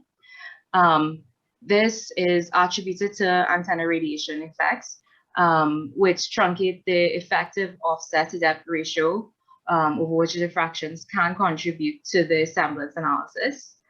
So the finite difference model actually suggests the opposite of what our ray-based synthetics suggest. It says that we should fly low as the accuracy and the precision of the velocity estimates is benefited by the low flight heights. Also, given the flatness of the responses observed with antennas above one wavelength, the high flight heights are likely more vulnerable to noise and static shifts resulting from velocity heterogeneity or from antenna mispositioning. So then, given all these synthetic data results, we did a simple survey to see what the field data would look like. So this survey had to be done during the pandemic last year, and this led to restrictions in our accessible field locations. So we chose a relatively quiet road called Canal Road in Broadley, Leeds, in the UK. It is, as I said, it's a quiet street, and it has a 200-year history of accessing an industrial wharf on the adjacent Leeds-Liverpool Canal. The modern road likely covers the original road, which we believe was made up of cobblestone. That's from a picture that Adam was able to procure of the road previously. The survey was done along a 20-meter profile. So given budget constraints, Adam, with all of his brilliance, came up with this DIY drone to try to simulate the GPR system being attached to a drone and then flying at different heights above the ground surface. So our sensors and software pulse echo pro system with the 1000 megahertz antenna was placed in a polystyrene cradle. There was no material below the antenna, so the energy would radiate directly into the air. A carry handle with adjustable legs was attached to the polystyrene cradle, and it was marked off at 0.05 meter intervals, which allowed for the antennas to be elevated at different heights, ranging from 0 to 0.35 meters above the ground. So obviously we did collect some ground-based data, and this revealed a sequence of sub-horizontal interfaces and a series of diffractions. As you can see here, these are some of the diffractions. And although the origin is unknown, we can assume that they might be related to the original road foundation, maybe the cobblestones, and they provide targets for diffraction-based velocity analysis.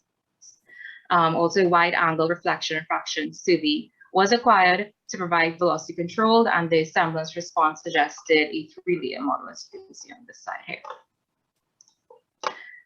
So these are the recorded profiles.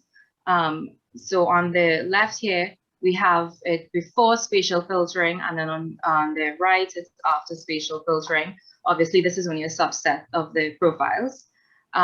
For the heights above 0.1 meters, the data is actually dominated by horizontal ringing, so you can see here. And this is assumed to be reverberations between the ground surface and the base of the antennas. The reverberations are suppressed with the application of spatial filtering, but the subsurface structure remains greatly obscured for heights above 0.1 meters. For heights above 1 wavelength, some expression of the sub-horizontal layering can be observed, as you can see here in this box here. But the diffractions still remain highly obscured, and the image would be difficult to interpret without actually seeing the ground-based data. So seeing as there were few observable diffraction responses in the majority of the field data, velocity analysis was only performed for the diffractions at 1.35 meters along the profile. And it was only done for the ground-based antenna and for the antenna height of 0.05 meters. As you expected, the air gap increases the root mean square velocity. So given how bad the data seems to be once the height increases and the absence of the diffraction for velocity analysis. We would suggest that the behavior of the real data is most consistent with the finite difference synthetics and the ray-based synthetics, and then we should therefore fly low. So in conclusion, the advantages of drone-based data, drone-based GPR do merit further investigation. However, it may be better suited for imaging specular reflectivity than quantitative velocity analysis of diffraction responses. Using higher order velocity definitions may be an option, but if the radiation pattern effects already obliviate the diffractions, and then there's nothing really there to analyze. If you must choose a flight type, then we do suggest flying low. However, we would suggest to not only rely on your drone-based data, always use ground-based data for velocity control. So thank you very much for listening, and please feel free to check out Adam and my paper, which is currently available in preprint on Earth Archive. Wonderful. Thank you, Tiffany. So far, we just have a comment. We don't have any questions yet, but the comment says, very good work. Thank you. That explains much about the size of targets that can be detected easily in the subsurface as modified by flight height.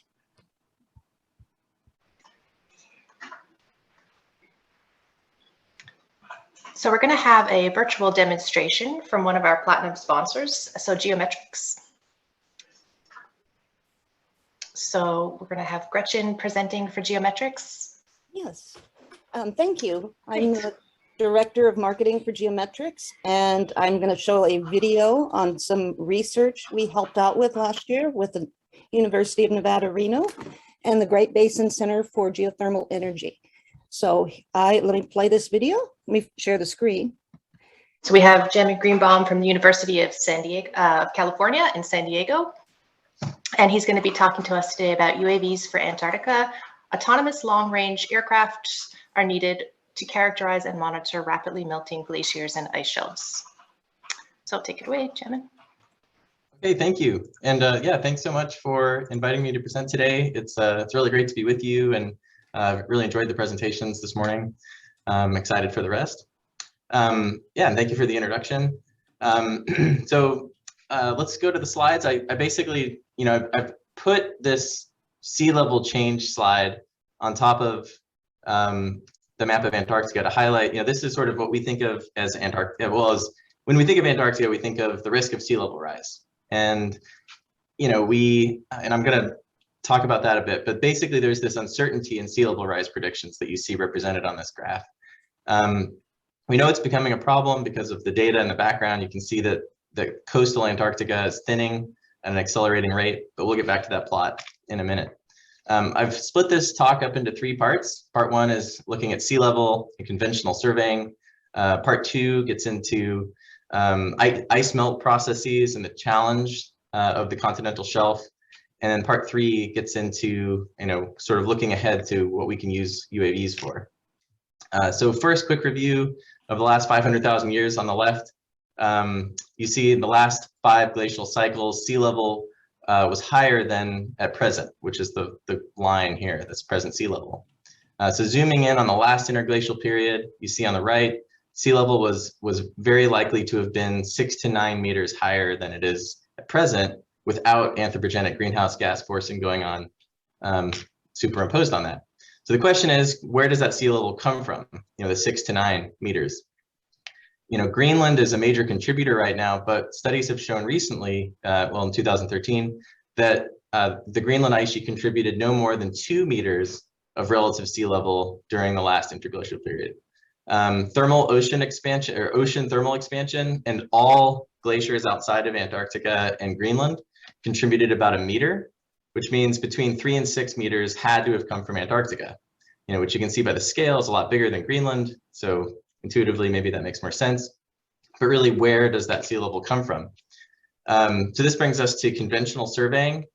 Going back to the 1970s, using C1, which happens to be, by the way, 50 years ago this year, was sort of the beginning of long-range geophysical exploration of Antarctica, using C-130 Hercules aircraft with underwing ice penetrating radar antennas, VHF, 60 megahertz center frequency. And so that was really what you see here, that this was the first view, these lines provided the first view of the sub-ice environment in Antarctica.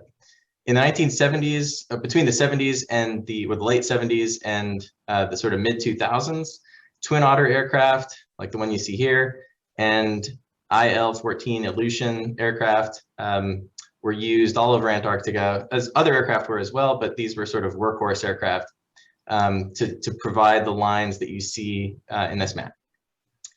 Starting in 2008, this was when I joined a team at the University of Texas using this Basler aircraft to fill in the major gaps that you see in this plot. And so you can see the blue lines really targeted those data gaps. NASA operated a DC-8 aircraft for many years. That program, Operation Icebridge, just ended last year. You know, these surveys, especially the ones on the right, you know, a standard practice, collect ice penetrating radar, in this case, a VHF record from West Antarctica collected with the Basler. We could see the top of the ice, the bottom of the ice, and then in this case, a known subglacial volcano, where if you have gravity and magnetic field sensors going on as well, you can start to infer subglacial geology. So this is a known volcano, and here's the gravity and magnetics response for that volcano. These platforms can be thought of as, oh, it's not advancing for some reason. There we go. Monolithic surveys using large instrument suites, pilots, equipment operators, right? So that's been the status quo in Antarctica for 50 years. These lines have done a good job of revealing the bottom of the ice, which you can see on the right. You know, this is our first complete picture of the bottom of the Antarctic ice sheet. And what we're highlighting here in blue are areas that are below sea level and thus more vulnerable to rapid retreat. And in particular, I want to highlight that the red sea level contour does not cross the coastline. So these deep areas of ice are in direct contact with the ocean in these key areas. So if you look at satellite-based ice thinning, what you see is that areas of high thinning rates are occurring in the areas we don't want it to occur, right where the ice is deep and accessible to this the sea level reservoirs in the interior. Now we've come to know, the community has come to know over the last 20 or so years that the ocean is doing the lion's share of the melting, not the atmosphere, which is what you find in the Greenland ice sheet. So this diagram here shows a conceptual model of deep warm water being forced onto the continental shelf through a variety of atmospheric processes that change wind speeds, which change ocean currents, which drive shoaling of this deep warm water onto the continental shelf. So let's go back to this picture, though, of Antarctica. We have a complete map of the continent, and we have a decent map of the deep ocean, but the white areas highlight where we have a blind spot. The continental shelf is essentially unobserved and definitely, obviously, unmonitored. So that brings us to part 2, which is diving into the ice melt processes. I'm going to try to go a little fast on these slides, but basically you get these intrusions of deep, warm, salty water, which drive melt. We expect to see with atmospheric warming more and more surface melt that drives fracturing from above. And so you get this combination of ocean processes and atmospheric processes driving ice melt. You get to a point where you get these thick submarine-based glaciers that retreat rapidly just due to its own weight. So there's a couple of sort of positive feedback processes that allow you to retreat the ice in numerical models at rates that seem to match the geological record. However, to turn all of this into predictive models that reduce our uncertainties on sea level rise, we need accurate boundary conditions for the models, and we need repeat ocean and ice observations. And we're starting to learn, I'm not getting into this, but we're starting to learn we also need repeat subglacial hydrological observations. So this drives an observational campaign, and this is where we are today. Using large fixed wing aircraft with radar systems, gravimeters, a GT2A is what we fly, geometrics 823A we mount on this tail boom, and we've lately started deploying sensors, kind of like what Rick Miller referred to in his talk this morning, sensors deployed into the oceans that can detect temperature, salinity, and velocity of the water next to the glaciers. The issue with this, though, is that it's sort of a postage stamp style right now. And so I'm going to zoom in on the boundary condition problem for the Totten Glacier, which you can see in this map here shows, basically the conventional marine platforms are just not able to survey in this area, even though the warm water is somewhere in here driving glacier change. So, even the best icebreakers in the world can't access these environments. So we use the Basler to do, what I'm calling postage stamp surveys. So this is a series of 5-kilometer line-spaced survey lines where we have created a gravity field and magnetic field maps, which we invert using the Sequent software suite to get what you see here on the right, which is an inverted seafloor bathymetry from the gravity and the magnetics data. And we're able to interpret where warm ocean water is able to access these sub-ice shelf cavities. I'm highlighting in the red circle where we use ice penetrating radar to highlight areas where we know there's water. So this is a spot where without the airplanes flying, we wouldn't have known there was an ocean connection through here. So this brings us finally to part 3, which is, why do we need the UAVs in Antarctica?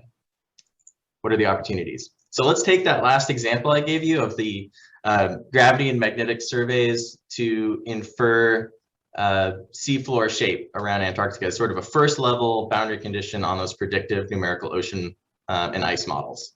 So let's say we want to map that to the rest of the Antarctic ice sheet. So in this case, I've computed the survey lines required to do a 5 by 5 kilometer survey around the whole continental shelf.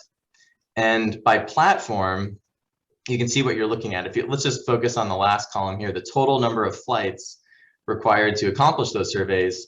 In a C-130 versus a long-range UAV, your numbers are looking pretty similar. But when you get to a Twin Otter or a Basler, you wouldn't be able to do this within the next couple decades. Looking at fuel cost alone, this is where it really stands out. Operating a C-130 would be about 100 times the fuel cost of this long-range UAV. It's like 35 times for the Basler, 20 times the cost for a Twin Otter. So from the perspective of money and carbon footprint alone, accomplishing this number of flights is just not practical with conventional aircraft. So back in 2016, working in collaboration with Intuitive Machines, Houston-based company, we flew their 1/3 scale model of their Tiburon UAV, which is the one that all of these calculations were based on. And so, preaching to the choir here, of course, but, just to highlight an additional advantage, not only does the UAV get you this amazing range at the low cost, but it's also flying about half the speed of the aircraft we're used to flying. And so you get, twice the gravity resolution on those surveys, disregarding upward continuation over the ocean for a moment. So in collaboration with Transparent Earth Geophysics out of Perth, we've been working to, to integrate their latest gravimeter, which is the GTZ scalar gravimeter, onto a UAV. In this case, this is a test flight that they conducted on a motorized glider.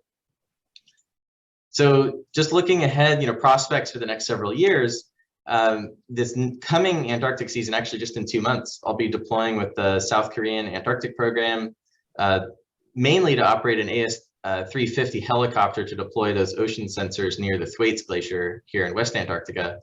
But while we're there, in collaboration with groundradar.com, we'll be flying this Delta Quad hybrid UAV with a 50 megahertz and maybe a 100 megahertz radar system, just to do some test flights.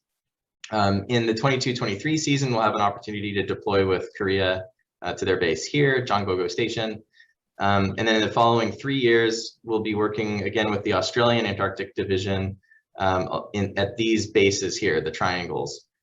And so my institution recently invested in what is likely going to be the UAV factory Penguin B hybrid aircraft, which we're looking at integrating an ice penetrating radar system onto, as well as a strap down scalar gravimeter.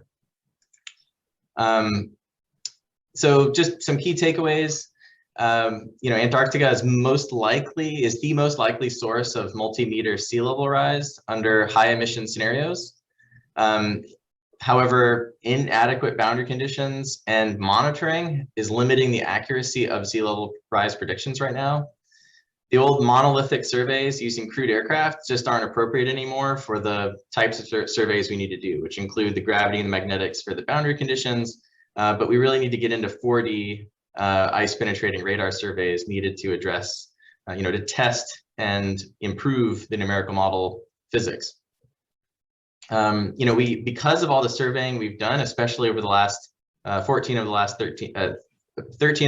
last 14 years, existing international collaborative networks are in place and could totally support the logistical access we need to deploy the UAVs in the most critical areas of Antarctica for the foreseeable future. So that's the end of my presentation. I do want to thank Sequent, the Green Foundation, Clearview Energy, Transparent Earth Geophysics, Ground Radar, and Helix Geotech for all of their support, as well as all of the national programs that we work with to make these surveys happen around Antarctica. So with that, I'll stop. And thanks again for having me, and I'd be happy to take any questions. Great. Thanks, Jamin. That was very interesting, very, very important work. We do have a question from Mohammed Kidwa, if I pronounced that right. Have you been successful in placing gravity meters on UAV? Is the question. So yeah, we have not done that yet. The closest thing is the GTZ gravimeter flown on the motorized glider, and then the IMAR strap down gravimeter. Our colleagues at Transparent Earth Geophysics flew that on a pod beneath the wing of a motorized glider. The IMAR inertial navigation system with a temperature controller has been shown to produce good gravity, I think better than 1 milligal crossover errors. So that seems to be the state of the art right now. But actually, yeah, just going back to this slide. So the Transparent Earth Geophysics folks in our group here at Scripps are looking at integrating a strap down, a smaller version of a strap down gravimeter on this aircraft within the next year or so. But no, that is really one of the big challenges for all of this, is miniaturizing those sensors and then putting them on a suitable aircraft. Okay, great. I think you might have answered, but if so, what kind of gravimeter was placed on the UAV? So you mentioned a few different aspects there. That was the second part of the question. Okay. Let's see. We have another question from Drew Rotherham. Very interesting work. Operating manned aircraft in these extreme environments often comes with challenging logistical issues. Could you speak to some of those challenges you expect to face with UAV platforms? So you're absolutely right. Looking at this map here, so I've operated out of all of the triangles that you see on the map, and they all come with their own, each base is operated by a different country and they all have their own operating rules. Weather obviously is the biggest, the major constraint. And I could be naive here, because I'm not yet operating these UAVs, but after, several years of this type of the crewed survey work that we've done, our impression is that our operating costs will be lower per flight hour for the UAV. So we will have less pressure to accomplish the flights in the allocated periods of time. Because currently our big problem is that, by using these aircraft that are in this case leased by Australia, in this case leased by Korea, several other cases, we're usually given these fixed windows where we have access to the aircraft that are kind of tight. And because the weather dictates everything, we're sometimes scrambling to get our flight plans done. And so the hope is that the UAVs will be a bit more flexible once we deal with the beyond line of sight operations, of course, and all the other, you know, headaches that this community is having to deal with. But that's the hope, I guess, that the logistical constraints will be lessened relative to the crewed aircraft. But like I said, I might be totally naive. Okay, great. Thanks, Jamin. I think one more question just came in from Dennis Woods. Is there additional ice thickness research data and results from other countries not part of your program? And if so, how does it complement your research? Absolutely. In fact, the map that I keep showing, I'll just go back up here. It's going a little fast, but I meant to highlight by all these flags up above that, you know, this is really a global effort to survey the continent. And so the ice radar data that went into this includes not just our project, but projects from around the world. So absolutely, there's a lot of complementary efforts going on, generally very good collaborations between the programs. You know, one thing that's nice about the blue data set that I'm highlighting is it was all collected with the same radar system so that the data can be easily compared between seasons, but you can do that between other systems as well. So yeah, there's a rich body of work in ice penetrating radar in Antarctica. That's certainly a global effort. Does that answer your question? I don't see anything typed here, so I'm assuming it did, unless you want to type a comment in. We just have a comment from Mike Shelton. I recommend getting a box of hand warmers and taping them to the batteries to preserve flight time. It decreases the internal battery warning service issue or usage, sorry. Yes, warming service usage. So just a little tip there. Thank you. Great. Okay, I don't think there's any other questions. So thank you, Jamin, very much for your presentation. And we'll move on. Thank you. So we have Mathias going to speak next. So if you want to get ready, Mathias. All right, so Mathias Robczka from the Lebanese Institute of Applied Geophysics will talk today about UAV-based semi-airborne EM for groundwater investigations. First results. Yeah. All right, take it away. Yeah, okay. You hear me, right? Yes, and we can see your screen. You're good. Yeah, that's nice. Okay. Yeah, thank you for the introduction.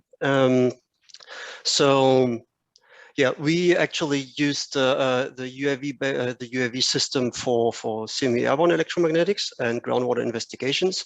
So the main parts of my talk would be a short introduction, or then I'm going to be a little bit more, give you a little bit more information about the technical equipment. Then I show you the field case and we'll summarize everything in the end. But first, yeah, when we talk about the groundwater, our groundwater exploration, our main objective is actually to map saltwater intrusion, and that's actually the end of the road for us. So we are just taking the first steps. So this is actually what we want to do in the end, and we want to do that on a local scale, so some square kilometers, we want to have those information down to investigation depth of about 200, 250, or max 300 meter to actually image those saltwater intrusions that you can see here on the right side. And we came to the UAV system because it's actually, yeah, as was told before, it's not very expensive. And it's easily to obtain a 3D data set on a local scale, just like all the other helicopter-based systems for the large scale that is shown down here. Yeah, and that's actually the main point why we choose a UAV system. But before I come to the technical details, the second part of the intro is actually the semi-airborne approach that we follow. That was developed during the DESMAX project. and was applied firstly to the UAV system here in Europe by Johannes Stoll. And the principle is actually quite easy. We put the transmitter on the ground and measure the total magnetic field in the air. And that looks actually like you can see here on the right picture. The transmitter, it's a grounded dipole. That one generates a primary magnetic field that induces eddy currents in the subsurface, which generates a secondary magnetic field. And what you actually measure is the total magnetic field, which is a superposition of the primary field and the secondary field along flight lines. And that's all about the semi-airborne approach. So now a little bit more to the technical details. First, the transmitter. I told you before, for the transmitter, we are using an electrical dipole, a grounded dipole. The grounding points actually consist of steel rods, sounding probes, or if needed, metal lattices that we put into the ground, put some clay on it to just everything to improve the coupling and put as much current into the ground as we can. Those are connected to our source, which is the MXT22 from Medtronic. It's the gray box down here. And that one works in a frequency range of about 1 millihertz to 8 kilohertz and produces rectangular signals that you can see here on the right side. The UAV equipment actually is manufactured by MGT and sold by them as well. It's an octocopter. You can see it down here, up here. A pretty big one. All the sensors are mounted on a pendulum bar below the UAV. We have sensors for the magnetic field, for instance, flux gate magnetometers in all 3 directions, and a coil triple, that's the black box here, for higher frequency content.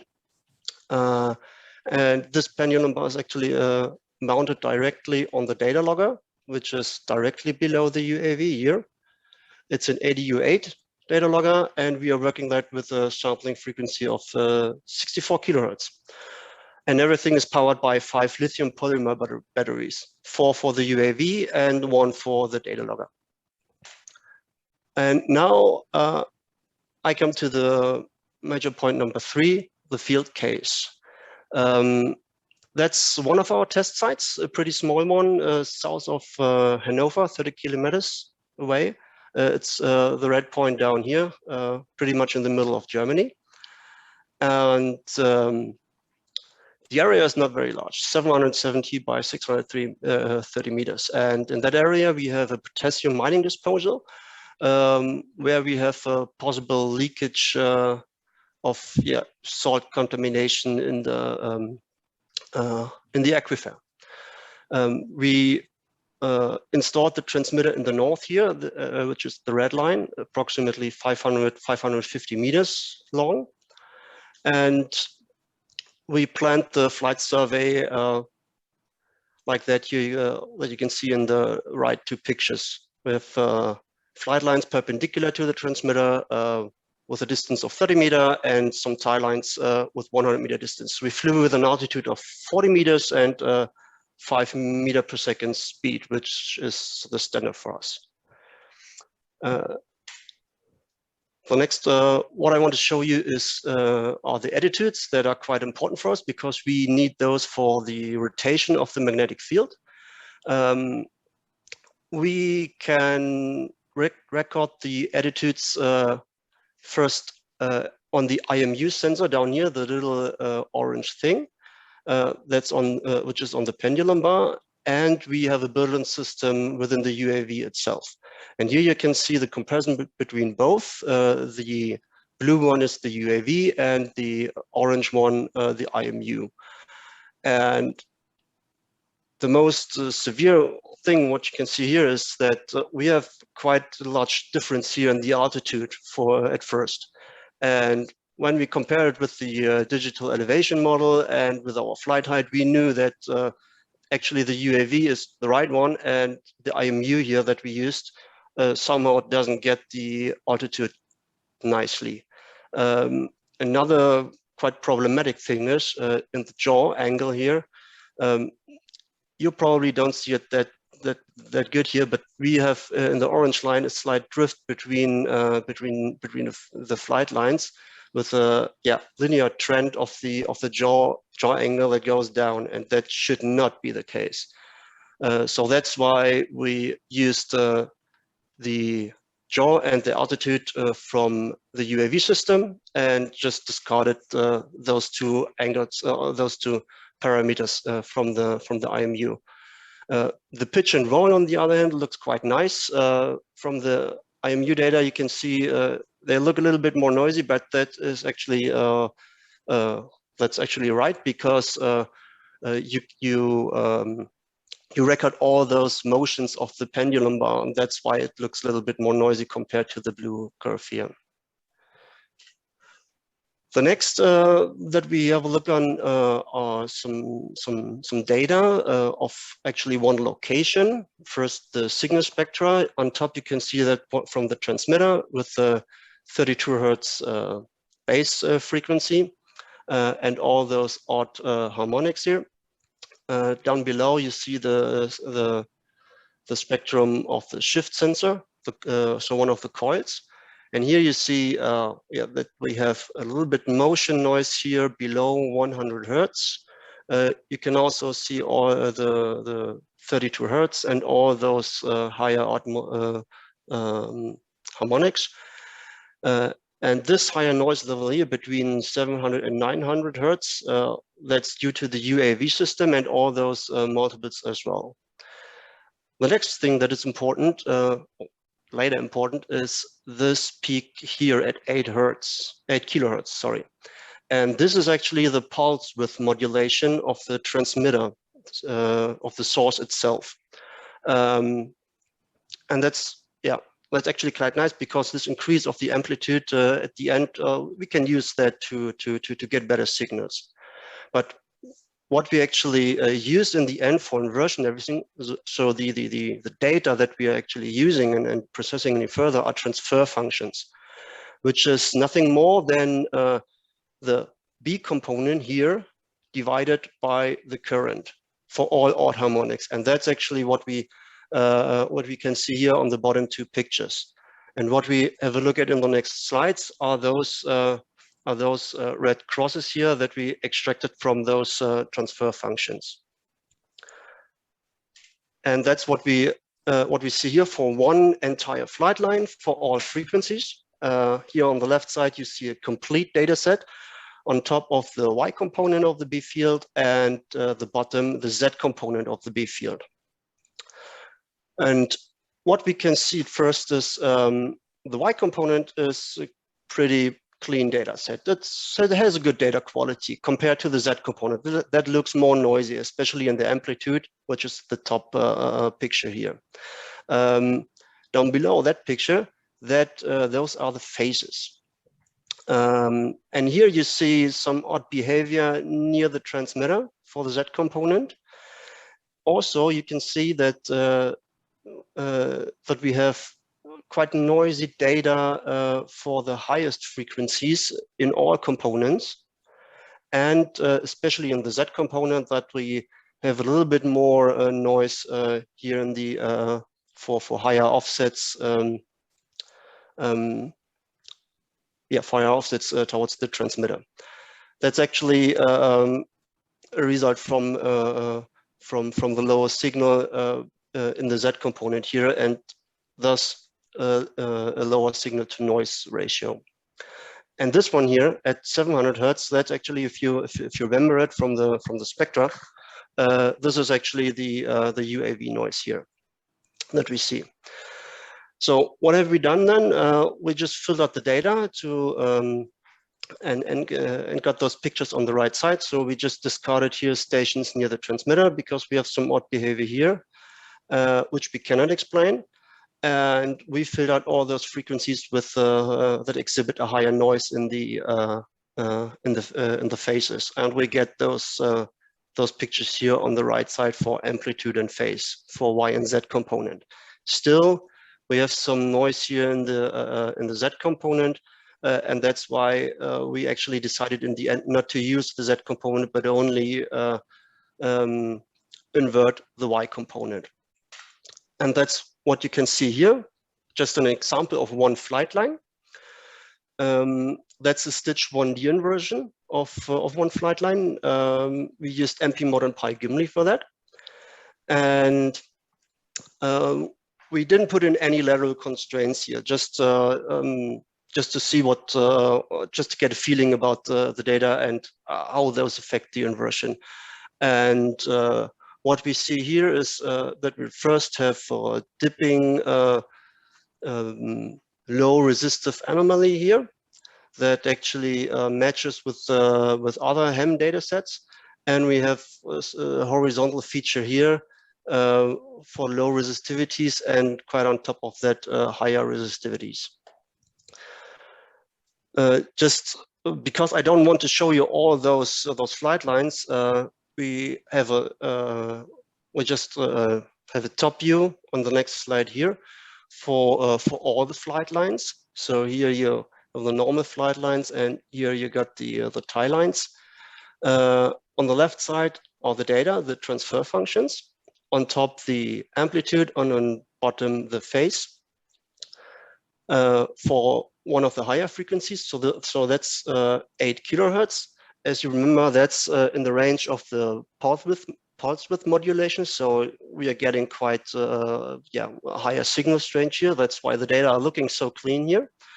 And on the right side, you have a depth slice of the inversion result, so the resistivity distribution for slice in 7-meter depth.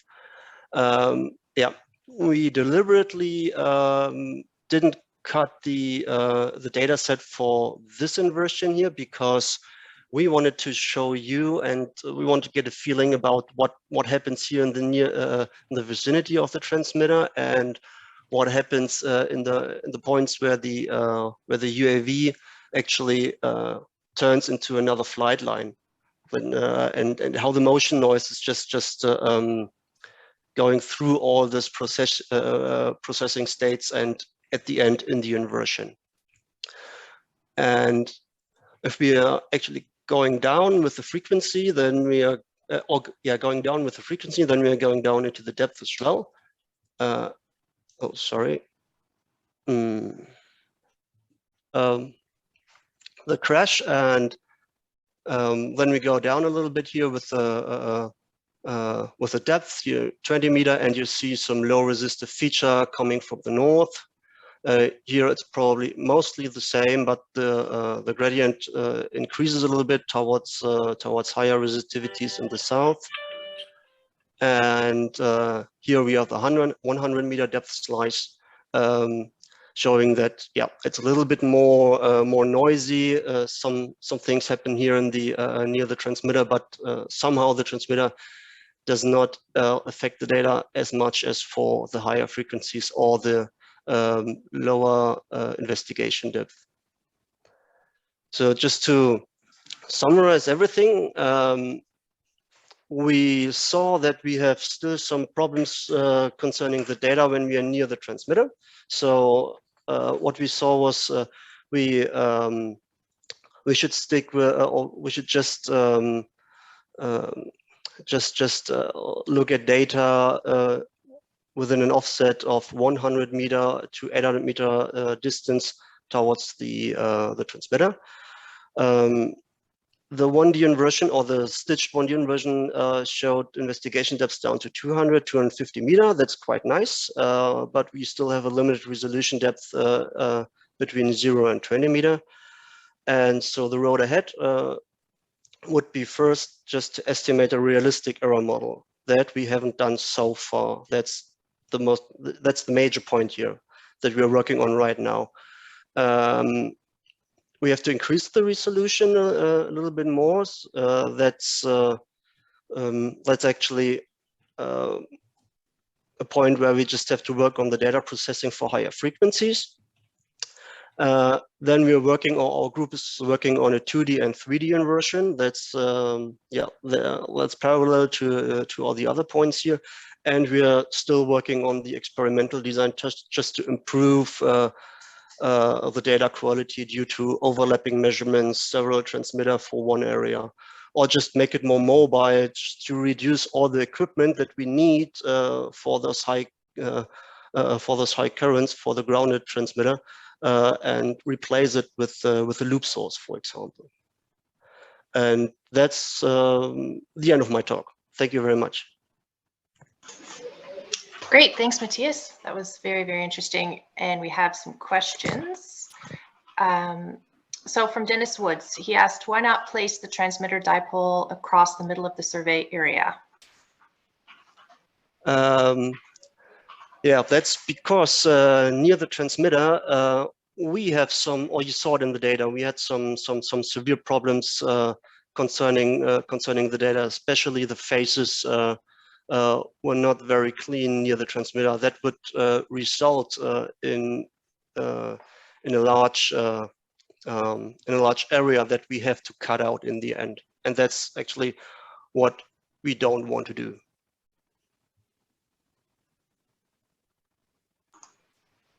Okay, great. So we have another question from Paul Mutton. What is the sampling rate of the magnetometer? So we sampled all the signals, the coils and the magnetometer with 64 kilohertz.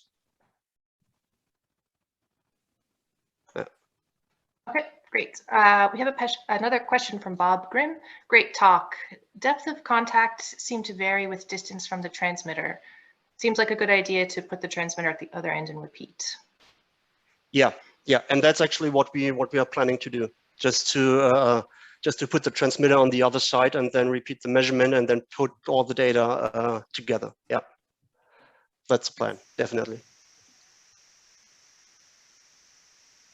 Another question from Jamie Otterson. What are the benefits of using a rigid tether, a pendulum bar, versus using a rope cord system? Yeah, the advantage is that with a pendulum bar, you have somehow a damped system. As I mentioned before, we need to rotate the components that we measure using the attitudes. And if we would have a rope or something, the motion of the sensors would be too heavy and too fast, and we wanted to damp that, and that's why we used a pendulum bar. Yeah. Okay, great. I think we have time for another question from Jeffrey Phelps. How did you capture and time sync the UAV IMU data so that you could compare it to the sensor IMU? By the GPS time. Okay. Okay, we have a question in the chat. So just a reminder to put them in the Q&A if you don't mind, but there's some that came in here. So from Howard, would it be feasible to deploy a transmitter at each end of the survey area? And run them parallel, you mean? I think that's possible, yes, but I also think when you run two transmitters in parallel, that would make the data processing much more complicated. So it would be better to just do it one after another. So you fly the survey with the transmitter on the one end, then you put the transmitter on the other end and do it again. Okay, great. Thanks, Matthias. So we'll have to move on due to time. It's a great talk. Thank you. So our next speaker is Larisa Golovko from Landvisor. So just ask Larisa to get ready. And she'll be talking about novel flying EM sensors for agricultural research. Hello. I would talk about the novel sensor. Let me share screen. Okay, can you see the screen? Yes. Okay.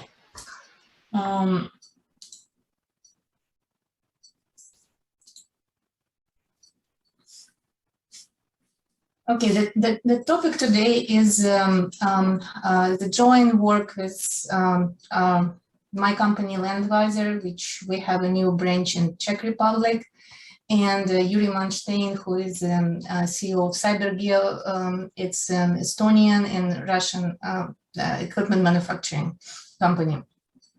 And we've been working together for many years, but this year, last year, I'm sorry.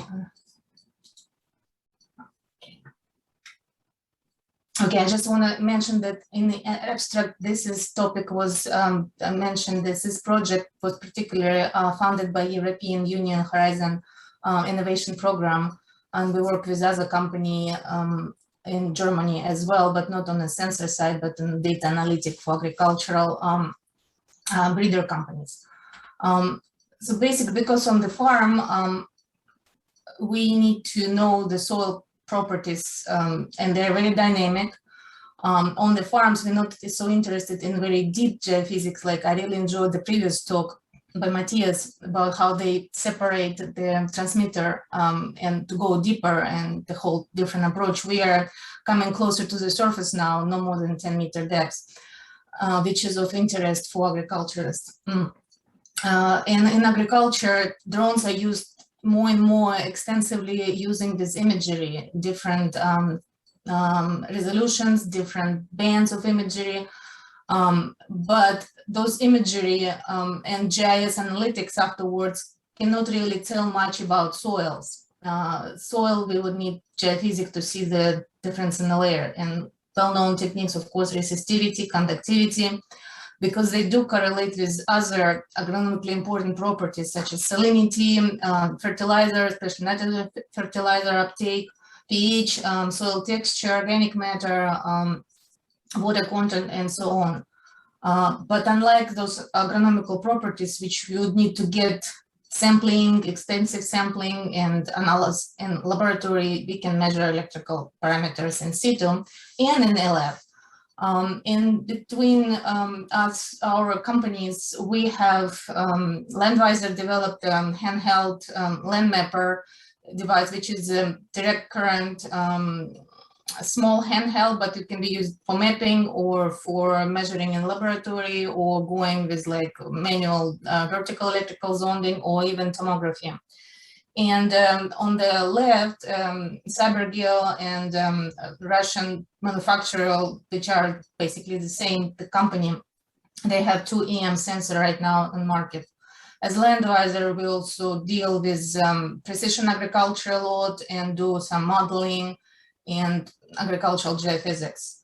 Why I try to point, the geophysics in agriculture is still not very used, and I'm talking about those methods measuring actually the soil, not the imagery, because imagery on the drones or from satellites, from Minecraft, used for vegetation mapping very fast and monitoring crop parameters.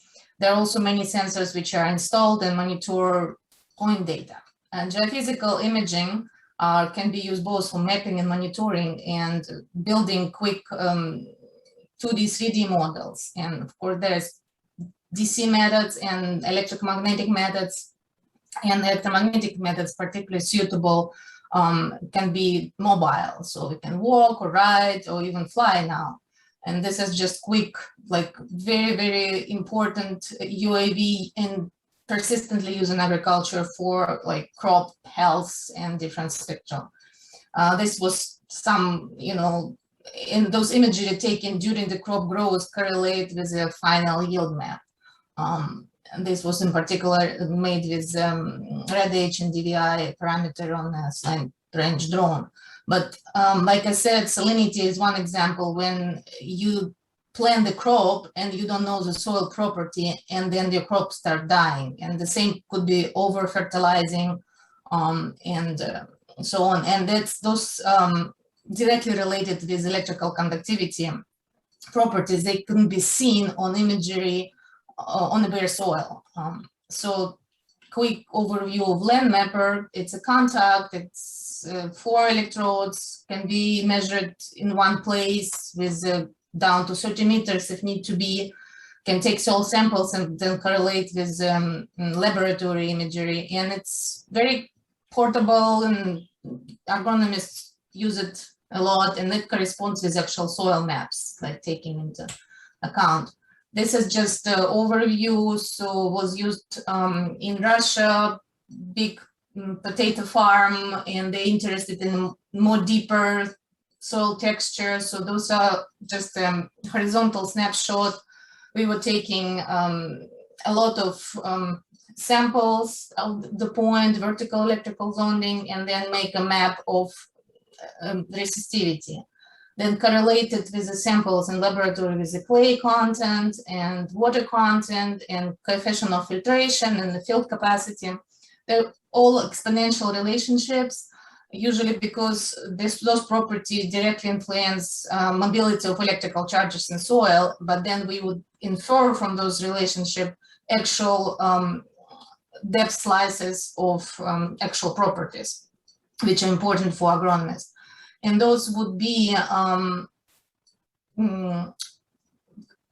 the deepest layer, which in this case was 5 meters. Now, those, although we could put the contact method on the drone, but it's very difficult. Basically, the drone had to stop and hit it, so it's not possible. So we turn out with CyberGeo. They have 2 products now. It's IM14, which is 14 frequencies in a range of 2.5 to 250 kilohertz. And it's pretty heavy and long and awkward to use. And they have a smaller sensor, which is still kind of big for the drone. It's called GeoVisor, only 3 frequencies. So quick comparison of instruments. Yes, we have Land Mapper, which is kind of jack of all trades, but it's contact and manual. GeoVisor, and both of them can be taking measurements up to 20 kilometers per hour. And GeoVisor is less taking frequencies, which is shallower measurements. So what we've done during this work, it's basically last year, and it's continuing going. First of all, we need to figure out which of 14 frequencies of AM14 on agricultural fields, which would be the best for agronomic soil properties. And here you see that how we mounted it, basically, and the fallow wheat field in Russia this year, and take some measurements. And then at the same time, we did try to how we could fly this smaller sensor on the off-the-shelf DJI drone. Now we're working in collaboration with Xilio. They built spraying drones in US, in Houston. So we starting working with them maybe to put the final sensor on their platform, which are heavy. They can lift a very heavy load. And so this is like overview of what AM14 was doing, and you can see how kind of big and awkward it's used in a lot of, it's about 10 kilograms, but gives continuous feed of those 14 frequencies, but very easily mounted on, and could be towed across the fallow agricultural lands. But what you do if a crop is growing, that's why we want to put that sensor on a drone. So the test of the IM14 was on this big field, and this is just a map of at 1 frequency. This is comparison between the maps done on this or different frequency. On the left, it's 5 kilohertz, which is more deeper, and you see this is resistivity in ohm meters. So even the picture kind of corresponds, but not much. But the values are, of course, when we go shallower, we have higher because it's a little bit drier and the range is higher. And also the sensor output nice 3D models. You can see it goes down to, this is decimeter, so it's a 10-meter depth. And the values in general correspond to the type of soil measured directly in the field. It's mollisol, so chernozem, so this is very high organic, somewhat dry soil during the season we were doing it. And basically out of when we looked, it was only 8 samples on this, but the correlation was significant, and specifically low frequencies were correlated with available water, which is important agronomic parameter for the farmer to know how much water is available for the next crop, or like in between crops, or during how the crop growing.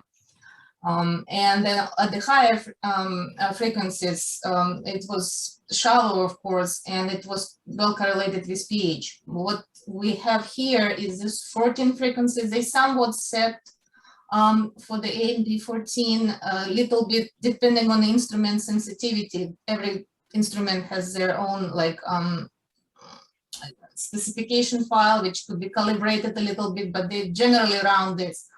And on GeoVisor right now, there are those 3. So those high correlated frequency were not really represented in GeoVisor. So we need to work on maybe how we could make those sensor specifically for agronomic. At the same time, they worked on like how we could fly and would it really, because usually they measure like 20 centimeters above the ground, like when you walk. But in this case, it could be, need to be flying higher, at least maybe a meter.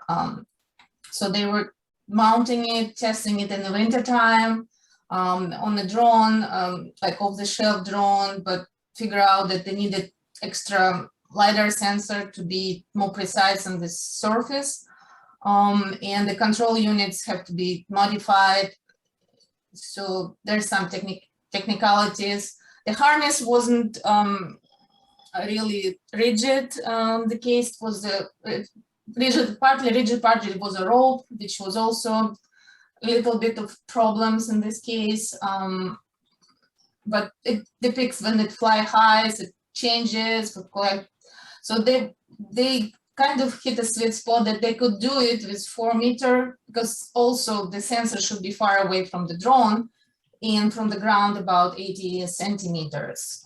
So there's some technical, not really modified yet for the right frequencies. We do need continue this research, and like I mentioned, we would probably partner with other drone company to build the end product, and need to be tested in different types of soil and different agricultural settings. And this is just, you know, the site where you could, after you, I can answer any questions now. Thank you so much. But also just point out to golandvisor.com, you can continue conversation through there.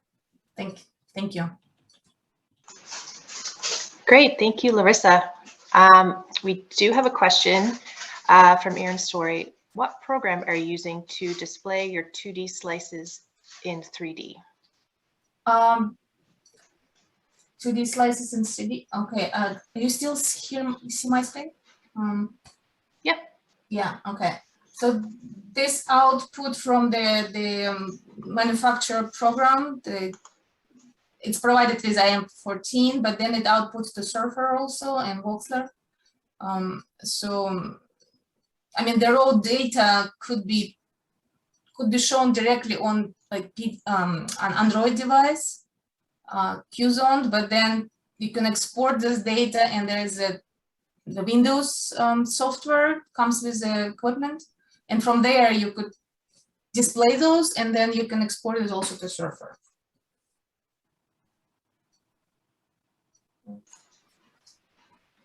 Okay, great, thanks. I don't see any more questions in the Q&A box. So yeah, we'll probably move on to our platinum sponsor presentation. If Gretchen, everything's good with you. I think Thanks so. again, Larisa. Okay, here we go.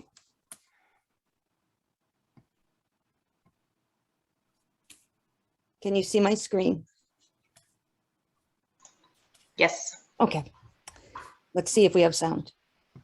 Hi, my name is Stephen Burns, and I'm a senior geophysicist with Geometrics. And today we're in the Humboldt Range. I'm with the University of Nevada, Reno, and we're doing geophysical, geothermal investigations using UAV magnetometry techniques. Familiar geothermal systems would be those associated with visible phenomena like hot springs and geysers. These can be found in Yellowstone, Iceland, and elsewhere around the world. But our search was for a blind geothermal system with no surface expression. This high temperature fluid flow is hidden deep underground, but has the potential for geothermal renewable energy.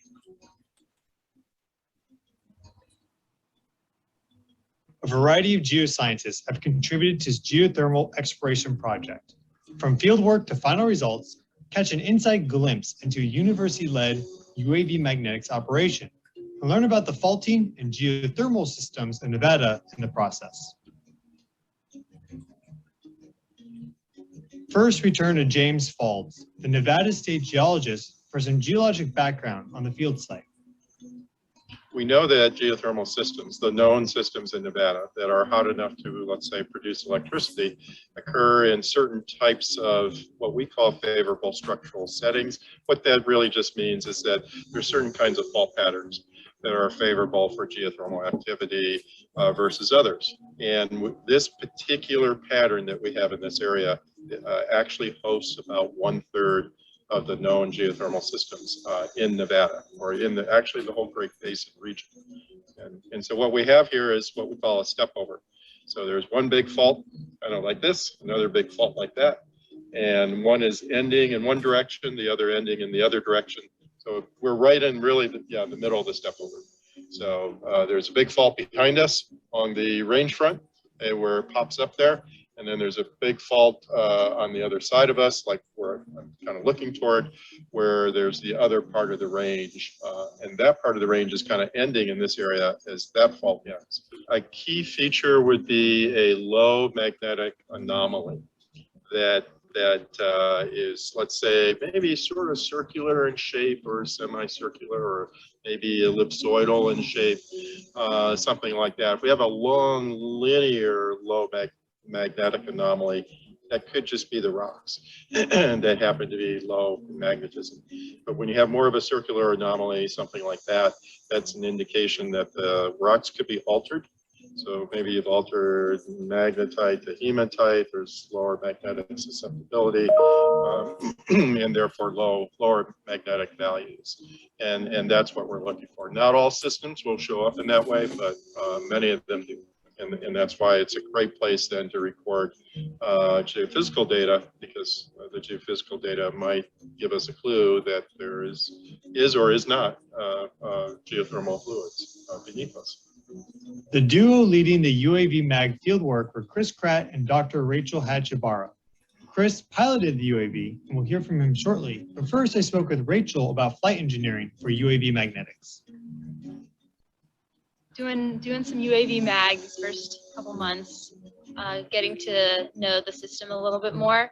I had never flown a drone or worked with magnetics prior to my studies with this postdoc, but my background is actually in observational seismology, so I'm getting back to the geophysics. With UAV and mag, I'm diving into some different modeling for magnetics, but I'm out here flying the drone half the time and collecting the data in this awesome environment. And so I'm really getting my feet a little dirty. Flying a drone, it never gets old. And while I do most of the flight engineering and making sure we're flying the right flight path, watching it take off and land is still pretty epic. In total, we flew 50 line kilometers for this geothermal exploration project. After the fieldwork was done and the data was processed, I called Chris Kratt and Connor Smith for more information about UAV mag and also for a first look at the results of the survey. It's not an exaggeration to say that UAV magnetic surveying is hugely innovative for geophysics exploration. And the major innovation is just cost effectiveness. You can cover much more ground than you can with a ground magnetic survey, flying it with a drone. Similar to an airborne survey, but not nearly as expensive as a piloted airborne survey. And so, for example, a strong ground operator can cover 15 to 20 line kilometers per day on low relief terrain, a UAV magnetic survey in the same amount of time one day can cover at least 100 line kilometers per day, and perhaps far more than that with some of the new UAV gas hybrid systems that are out there. And UAV magnetic surveying has a couple other advantages. You mitigate risk to individual ground operators that that traditionally oftentimes work in remote and inhospitable terrain. So it creates an improvement in safety. And another advantage is that you can fly other sensors on the UAV at the same time you're flying the magnetic sensor. So a lot of people like having videography or just structure for motion missions can also be done or have the potential to be done in coordination with UAV magnetic surveys. Chris, you're a rare breed in being able to fly the drone and also process the data. But as I understand it, for this project, Connor, you were the one that did the data processing for this really large block of mag data that was collected. Can you talk a little bit about the general workflow that you did to process this data and what the deliverables were? Our workflow basically starts with taking the raw total magnetic intensity data and doing processing using GeoSoft Oasis montage software. And then our first step is using our base station data to apply diurnal correction to account for changes in the Earth's magnetic field that occur throughout the day. And then from there, we edit the diurnally corrected data to exclude anything that's not part of the survey line, including takeoffs and landing segments. And then after we grid our data and apply a reduction to pole, which accounts for the inclination of the Earth's field at our latitude. And then when we have this reduced data, we can start making interpretations and constraints with other geologic and geophysical data sets. And then kind of as a last step, we can take this reduced pole data and calculate the horizontal gradient, first vertical derivative, and analytical signal, each of which are really helpful maps for making observations.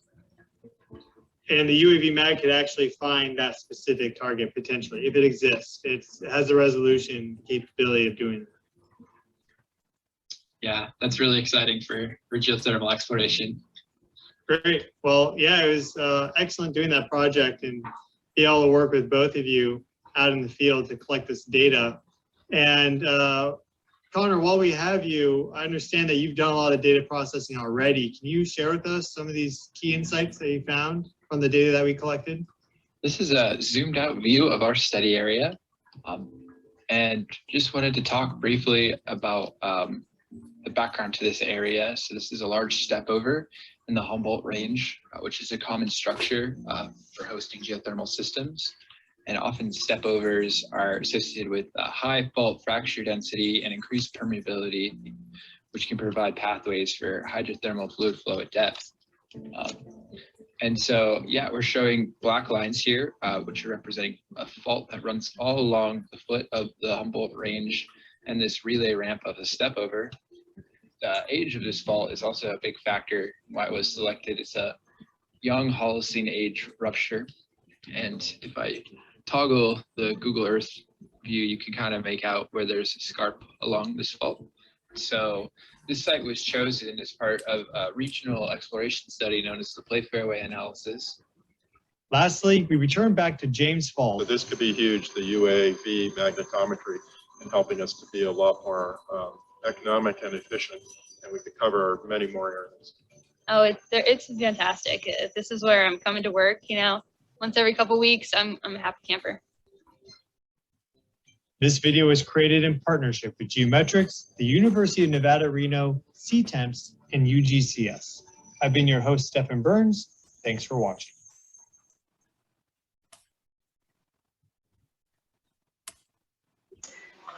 Fantastic. Thanks, Gretchen. Sure, I'm going to turn the screen over now. Thank you.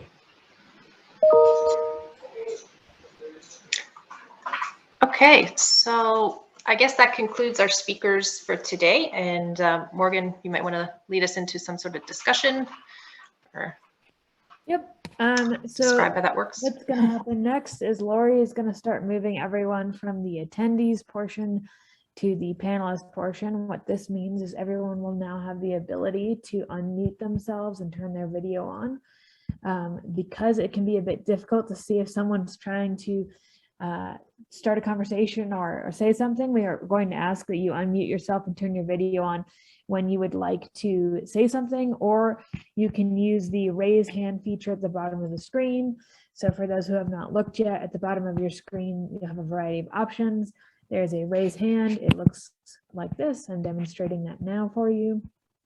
That allows Laura, Lori, and I to see that you would like to say something or contribute to the conversation.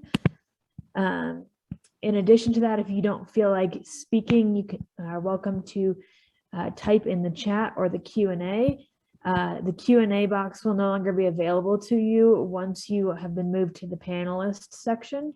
So you will have to use the chat at that point. But the purpose of this end portion is just to open up the floor to everyone so we can discuss any of the different topics that were discussed today or other questions that maybe come up.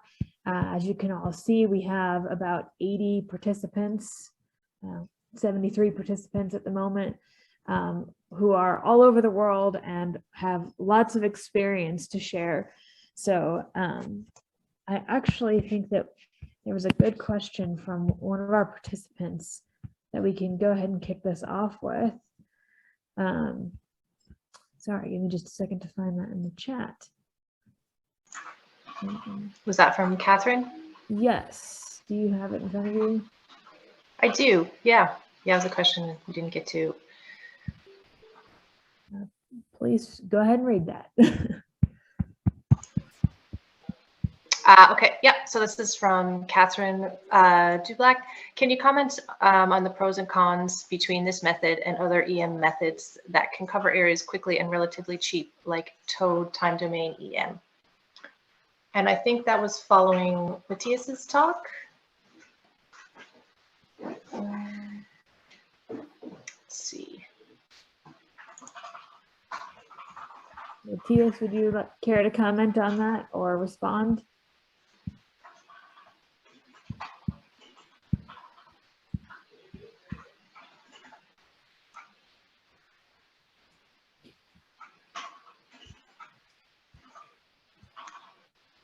I suspect he has stepped away from the computer for the moment.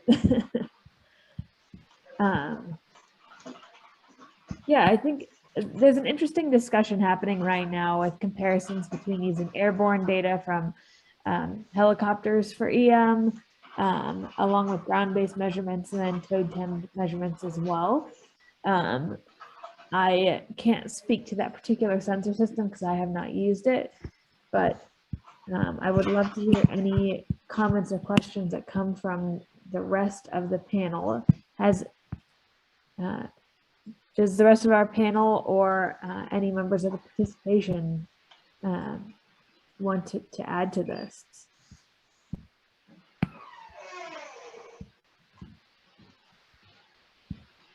I see a question from Thomas. Could you write the question in the chat?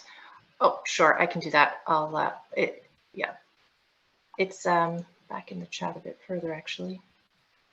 Yes, that was a bit earlier. Don't know if I can copy it from the chat Typically, window. it won't let you copy and paste, but I can read it to you if you'd like to type it. Sure. Or no, I can. Sorry, I can type it and look at it. Okay.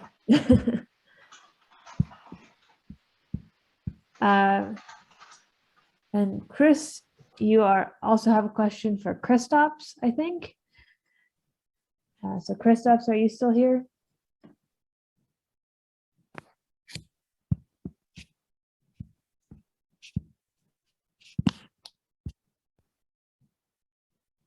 I don't see him. He may have left. Chris, do you have Kristaps's email? I do.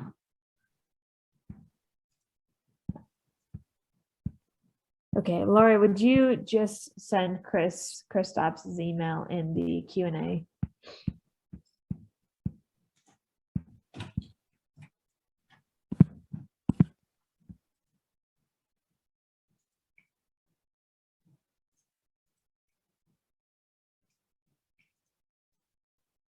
In the chat?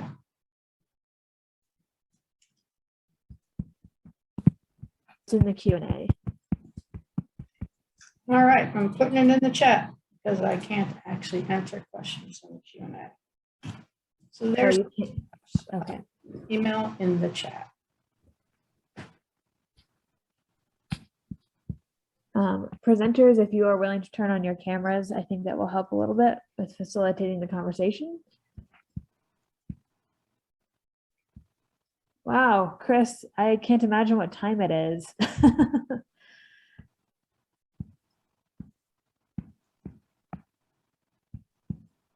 Oh my goodness. You are quite a trooper. I hope you enjoyed the presentations.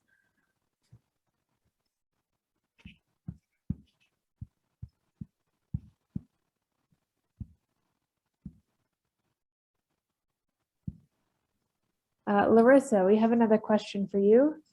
What has been your biggest challenge with various drone platforms that you have used, both software and hardware?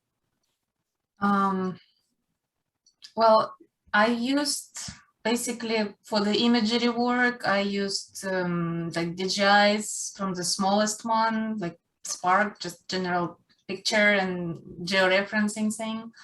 To Mathias 600, and I didn't operate those Cilio ones, but I see them in action, and those guys are using it for spraying.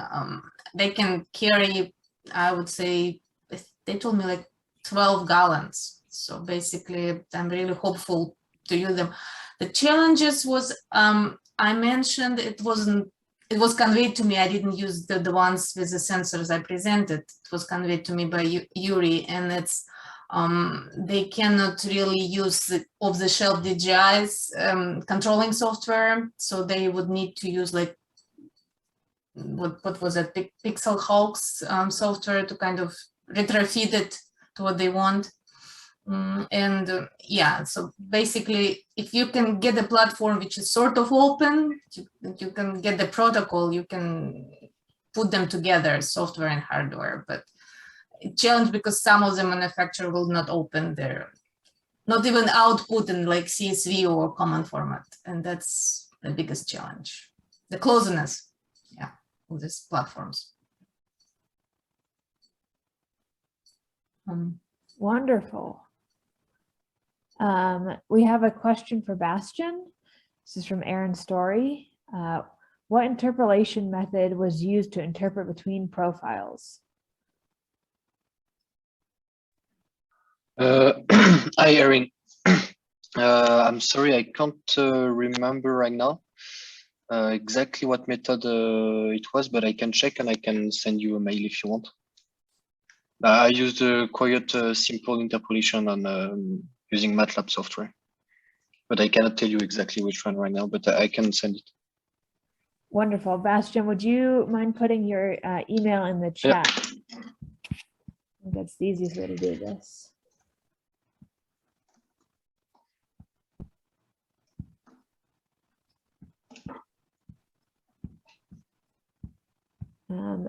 So questions at this point do not have to be presentation specific. They can be broader as well. So if you have any questions, if our presenters or panelists have any questions for each other or for the drone community at large, this is a great time to bring them up. We will have multiple opportunities to chat about this stuff. I think from my perspective, I was very intrigued by the GPR topics as they directly relate to some of the work being done here in the United States. And it's interesting to see how the rules and regulations can vary so much. And so what people can do is just very different from where you are in the world. Jan, I think you've run into this as well, right? Absolutely. You know, for the most part, Europe, Canada, the United States have a regulation that is based off the FCC. Australia is looking at doing that. It hasn't come on board as yet, but I wouldn't be surprised if they'll implement that as well in the coming years. And other jurisdictions are generally silent on the use of ultra-wideband radars in general. So it really depends on where you are. Well, I thought that was interesting in conjunction with Tiffany's presentation, looking at the height implications of using drone radar, because it seems that while we complain often about these limitations and regulations, maybe the science actually agrees that we should be doing this anyways. Absolutely. The law and the physics are on the same page here. We want to be as close to the dielectric as possible for the reasons Tiffany outlined. So in this case, the law works just fine for us. Tiffany, I really appreciated your presentation. Oh, sorry, Laura, I think I interrupted. Oh, no, there's just a question that came into Q&A asking about air humidity. Is that an issue with the UAV GPR? That would be a good time to read that. Interesting. Well, I can answer that. Absolutely not. You know, dispersed water molecules and droplets, particularly because it's fresh water, you could operate theoretically in rain and have no effect at all on the physics. Perhaps the UAV wouldn't do too well in the rain, but from a physics standpoint, we've seen no issue at all with operating in any environment, including over waterfalls. What were you doing over waterfalls? Well, looking at the bathymetry of the rock itself. Very cool. Yeah. We have a question in the chat from Jeff Pettifer. For all presenters, so this isn't directed to anyone in particular, please comment on the height control challenges. Have they been overcome? And if not, what remains to be done in terms of real-time height control, if variable post-acquisition height corrections in software, say GPR and EM? Jeff, I apologize if I didn't share your question very clearly. And presenters, if you want to see that, that's in the chat again.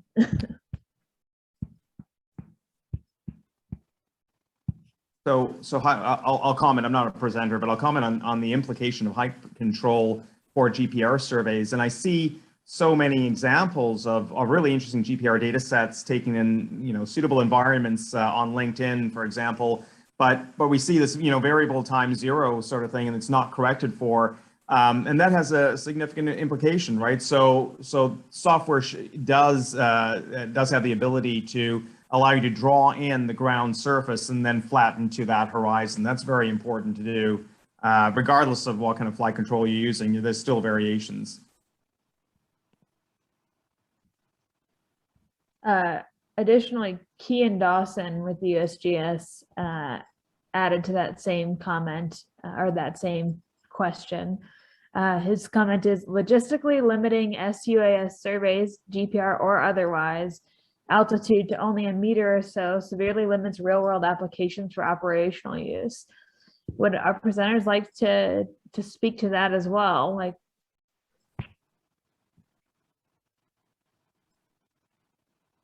comments and thoughts about height limitations and the difficulties that brings in this type of survey, regardless of method.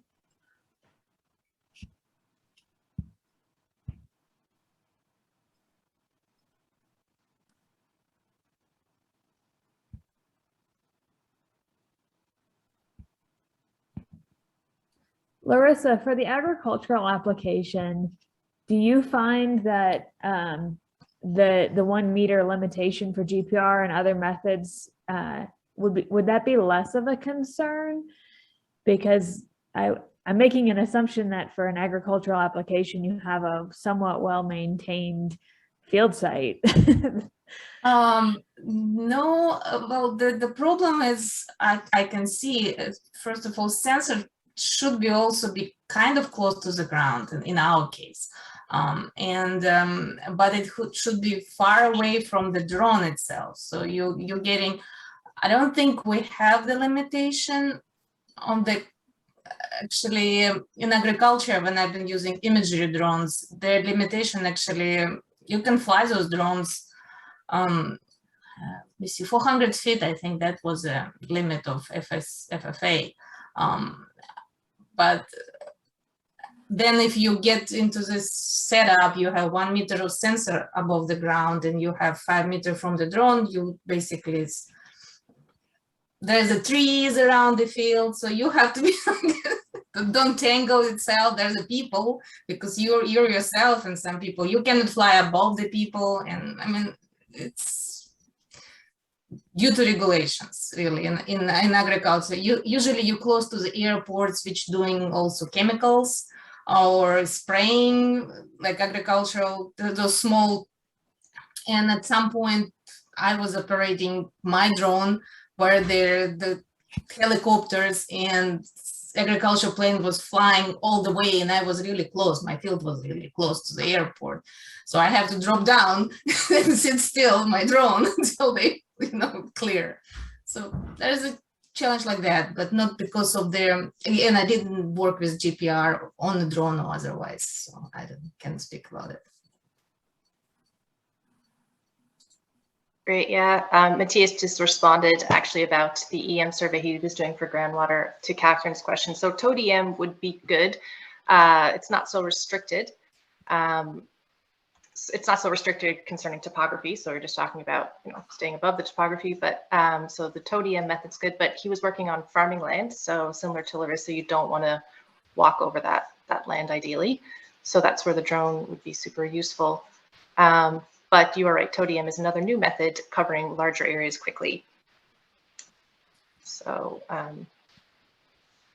yeah, but I think we can look deeper with 250 to 300 meters. That was with Mathias's. Yeah. Yes. Sorry, I didn't answer immediately. I just got a call. Yeah, that was quite important. Yeah. Not a problem. No problem. Well, I see that we've got some other comments and questions going on in the chat, and I'm wondering if some of our participants would like to unmute and join the conversation, so I'm not speaking for them. I'm sure you're tired of my voice, and we'd love to hear from others as well. Morgan, I have a question for Larisa. I'm Lorraine Godwin from Sequent. Great talk, Larisa. Thank you so much for that. You mentioned that satellite and imagery is still the predominant methods being used in the agriculture space. I was wondering, what are your opinions on what it's going to take to change and adopt geophysics more for agriculture purposes? I think it needs to be used in conjunction, right? First of all, you have your base maps, like in some countries you have soil maps already very well digitized. But what I've been working in different projects, and then you have satellite available, you have weather streams nowadays is available. Bringing it all together, and then you still need to know about soil in that particular case, because some mobile characteristics, like I mentioned, nitrogen fertilizer being one, water content, salinity, it's very dynamic. You cannot rely on their even last season soil map. And routinely in agriculture, they go and they collect samples and they send them in the lab, especially with salinity. And it may take a couple of weeks to get the results back.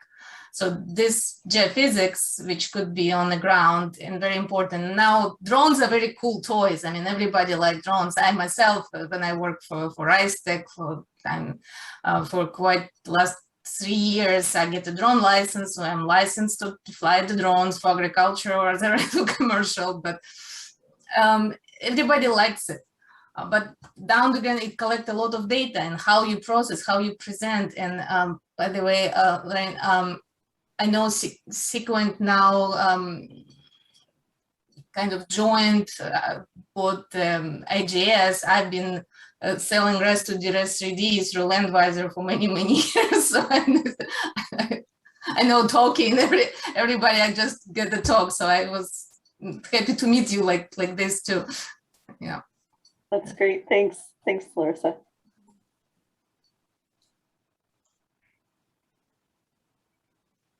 I'll unmute to talk. Oh, go ahead. Yeah, it's Jeff Pettifer here. I feel we haven't properly answered the question of height, the sensitivity to height variations. Tiffany, your data seems to be very, very sensitive to variation in height if you're trying to measure diffractions. And Larisa, my experience with EM systems is that FEM systems, and particularly the GEM2, it's very, very sensitive to even just the person walking along, raising and lowering their footsteps. You can see noise in the EM system there. So I'm just wondering, in practice, how effective are these height control systems in overcoming just variations in vegetation height and so forth, in terms of maintaining a very even, say, 1 meter clearance, plus or minus how many percent, in terms of not introducing this height variation noise in EM or even in the radar. I mean, in your case, Tiffany, it looks as if you're operating on uniform tarmac type roads, which might be easier to maintain height clearance. But when you get into an agricultural system with grass variation and so forth, apart from even just the obstacle avoidance stuff that you talked about, how, just in practice, how good are these height control systems, for production operations?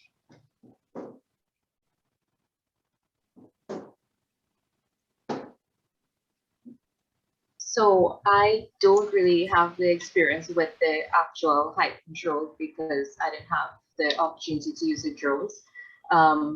That's why we had the DIY system, because we didn't have access to the drones. But it is definitely something that I think can significantly affect the data if you don't have the continuous level heights.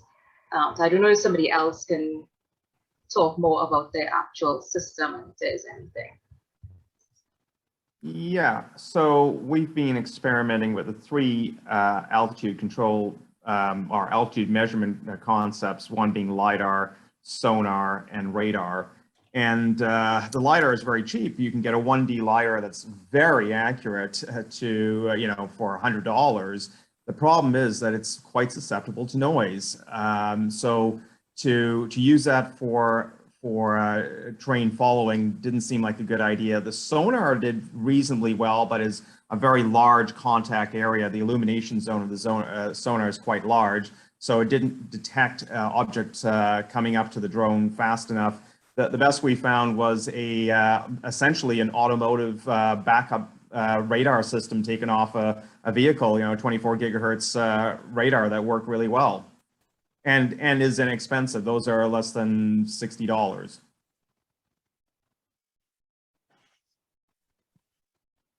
I guess I'm kind of wondering how many people have really looked, or how many groups have really looked into the impacts of height. I know, Tiffany, your group started to, but as you said, you couldn't really finish it. But from what I've seen with our GPR system, there's just so much attention to getting the sensors working that there isn't necessarily as much attention to all the noise that can be introduced from the platform itself, tied into things like height and sensor noise. I mean, we were talking about gravity earlier, and from my experience, gravity is extremely sensitive to movement of any kind. So I'm very curious to learn more about that component. And don't forget that question is completely dependent on what you're looking for. Wellheads versus conditions versus groundwater. Yeah, every one of them has a different answer. So true.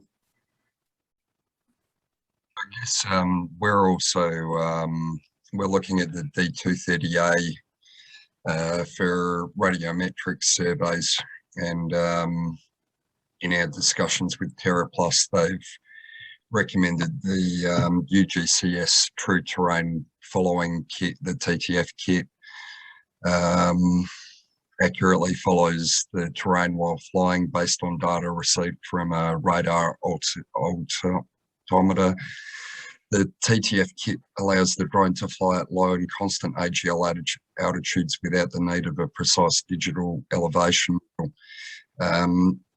In the regions where we are, there aren't any state or Commonwealth LiDAR mapping surveys. We've got to take our own LiDAR surveys or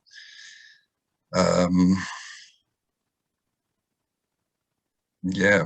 So we've also got questions about the true terrain following kit and just how accurate it is with canopy cover, open cuts. So it'll be good to hear, you know, perhaps somebody like Ron Bell has had experience when he presents later this week.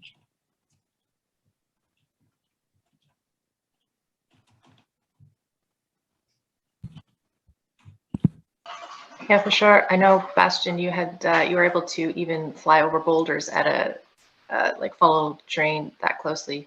So that was really interesting. Yeah, so we use this terrain following kit over glacier, and over glacier we have a lot of crevasses, a lot of moulins. So it really depends on the speed you fly. To be honest, like we, for example, in the middle of our grid, we had a huge moulin, which was maybe some meter, like I don't know, 3 meters long. And if we were flying too slow, then the altitude system would have dropped by a lot. And of course, there is a lag, so it could have crashed just after the moulins, right? So the idea for us was to fly fast enough for the terrain following system to not see these small, punctuous changes too much. So we were following the topography, but roughly, like the trajectory is still quite smooth over the topography. So even if there is a boulder, which is, I don't know, 1 meter long, and even if it's 2 meter high, the drone is gonna higher a bit after the boulder because there is a lag, but then it's not gonna higher from 2 meters either. It's because it also does an average between, you can select that, but you can do an average on the last, for example, 5 measurements of the system. You have a lot of configuration parameters. So we could fly over boulders, huge boulders, over crevasses without crashing. I don't know if I answer. Cool, thank you. I've got experience flying in Northern Canada doing mag surveys with drones. It's not true terrain following, but I've found that the best possible operation so far is done with LiDAR surface models that are collected before, planning on that, and then using a good GPS system, RTK if possible, to fly the mission over the surface model that was created. And then that solves everything. And you don't have to deal with inconsistencies and difficulties of true terrain following. Yeah, this was actually one of the things we wanted to do at the beginning, but the problem is on the glacier. Depending on the one, it changed very fast, the topography. So it means that we will need to do a DEM very often to be able to upload it on the trajectory. So yes, this is for sure better, but depending on the environment, it might not be possible. And for us, it's too much to deal with before, we believe.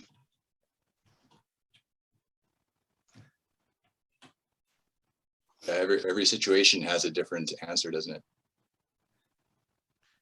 it? Question for you, Thomas. Are you using a combination of vegetation height and ground height in your LiDAR? I said that's the best possible, but honestly, I never get it. It's usually just an elevation model that we use, satellite imagery. Sometimes we've collected it or ordered it to get better imagery than is publicly available, or not imagery, but elevation data. And we've never found a good solution. Flown into the sides of cliffs a few times because of bad elevation data when it should have been good. So it's really hard to tell.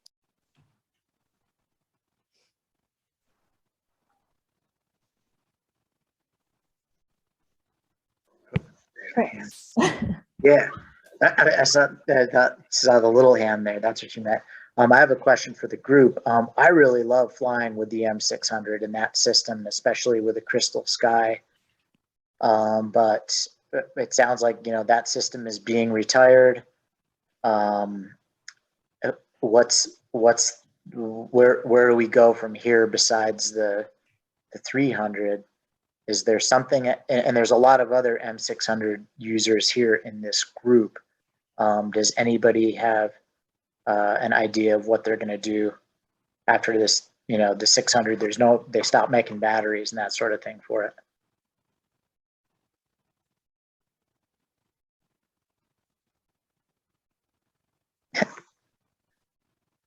Pretty quiet out there. So, okay, so maybe there are no exciting options on the immediate horizon, maybe is how to interpret that. We just bought more batteries for the M600 Pro we're using as a proof of concept. So I think that's either 4 or 5 sets of batteries now. Mm-hmm.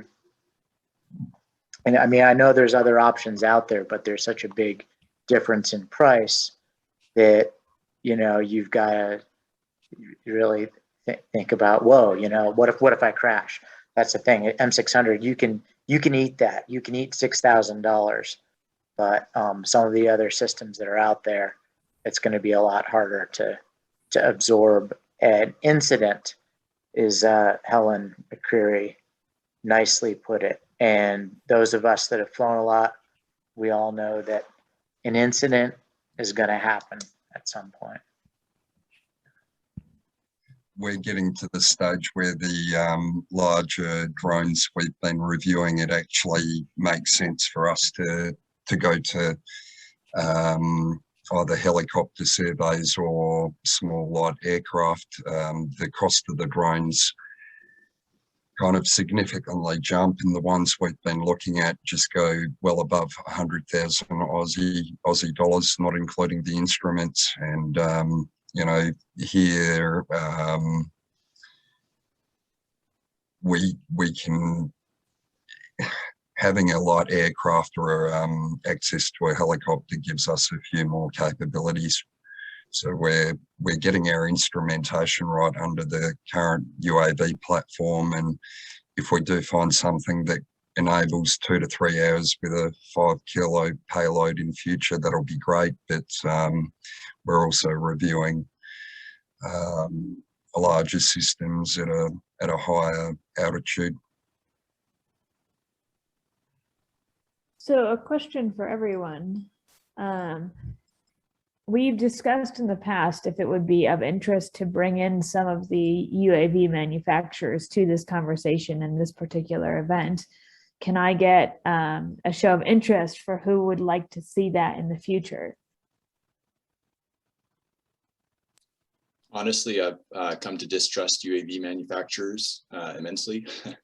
Specs aren't field real usually, and so even though the price jumps, the reliability usually doesn't once you actually get to using it. And so I've been a beta tester more than I'd like to be. And so, yeah, it would be great to hear from them for sure, but it'd be great to have drone users of these systems, especially. Wonderful. Well, thank you. Part of these discussions helps us drive decisions about next year's focus. And for those who participated last year, you'll see that we have some very interesting topics that came up from last year's conversation that we now have presentations following up on. So we love to hear more about what you are all interested in learning about or hearing about. So that way, when we drive next year's focus, we can try and incorporate more of those talks and discussions. And Laura will be chairing next year's session. So please feel free to share that feedback with us at any point.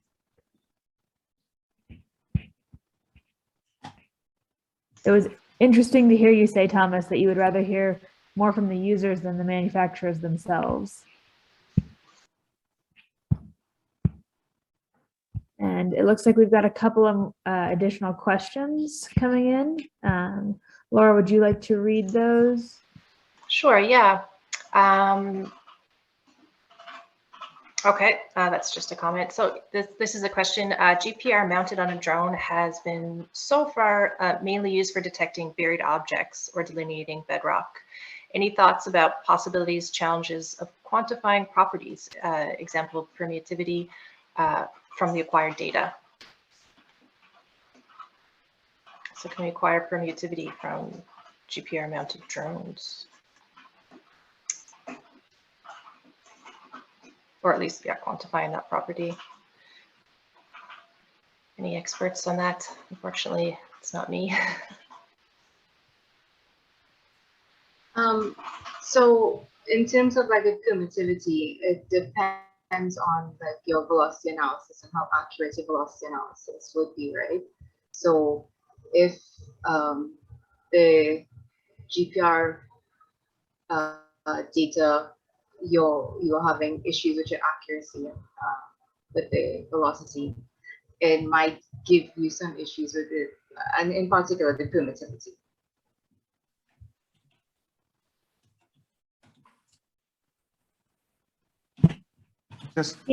Just on Anwar's question, yeah.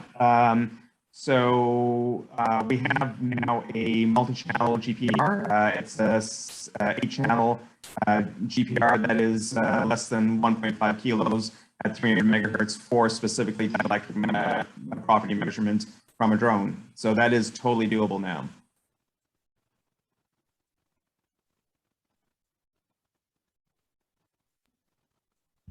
Kian, were you still keeping your hand up from my earlier question, or did you want to contribute? I was going to jump in on the GPR use, and I just wanted to comment that I think we've talked a fair bit today about different applications, but there's actually a fairly wide range of GPR applications. So for example, we've been doing freshwater bathymetry for a few years. Other folks are doing snow depth, snow water equivalent measurements using GPR.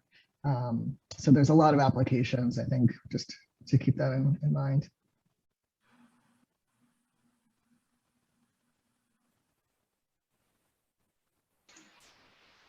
Great. And we have another note here that both UAV users and manufacturers be useful. So definitely something to keep in mind for next year.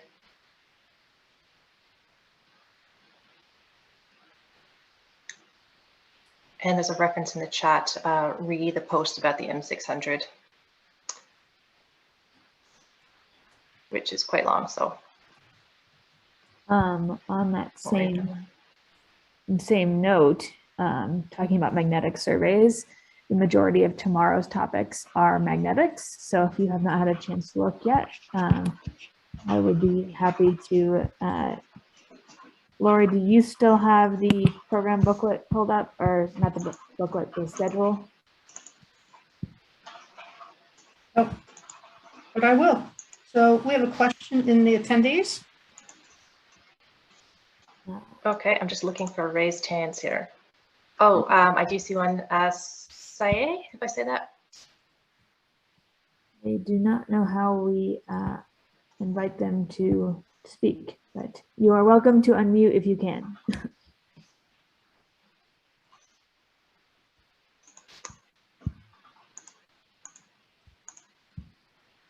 There we go. You unmute yourself, you can speak.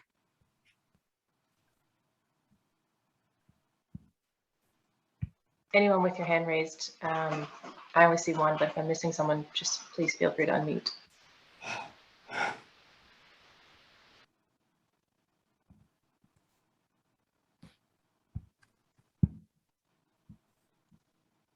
All right. I'm not sure if he is going or if they're going to speak, but we are coming towards the end of today's talk. So I will have Lori go ahead and show. There's another big collection of information in the chat for those who are interested from Chris Macko.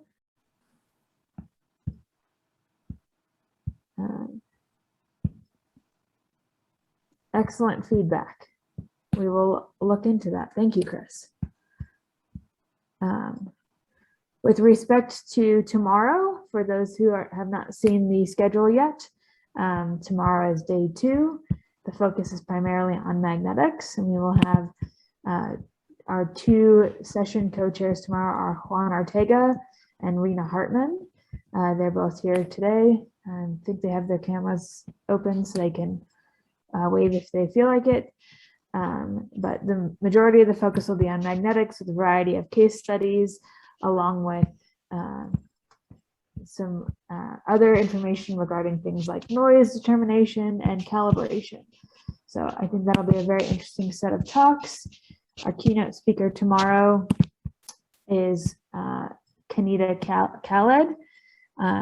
Oops, my apologies. That's the Sequent presenter for tomorrow, who is tomorrow's platinum sponsor presentation. Our keynote speakers tomorrow are Alistair McClement, talking about using drones for archaeological investigations of Holocaust sites in Lithuania and Poland, and Nick Kolster, who will be discussing improving data while reducing risks, how UAVs are redefining magnetic surveying for unexploded ordnance. So hopefully that will catch some of your attention. And in the meantime, I want to once again thank both our presenters and our sponsors for making this event possible. We've had an excellent set of talks today, and we've got 3 more days worth of great talks to come. Thank you to Laura for co-chairing with me. And just to answer the last question we have in the chat, the recorded talks will not be made available before the end of this workshop. They will be available probably a couple weeks after the workshop concludes. So I think Laura and Lori, unless you have anything else that you'd like to add, or if our— No, I just want to say it was some great talks, and I'm just so impressed about how drones are being used, especially coming from last year's summit. Just seeing the progress and the applications is just, yeah, it was really a great day. Thank you.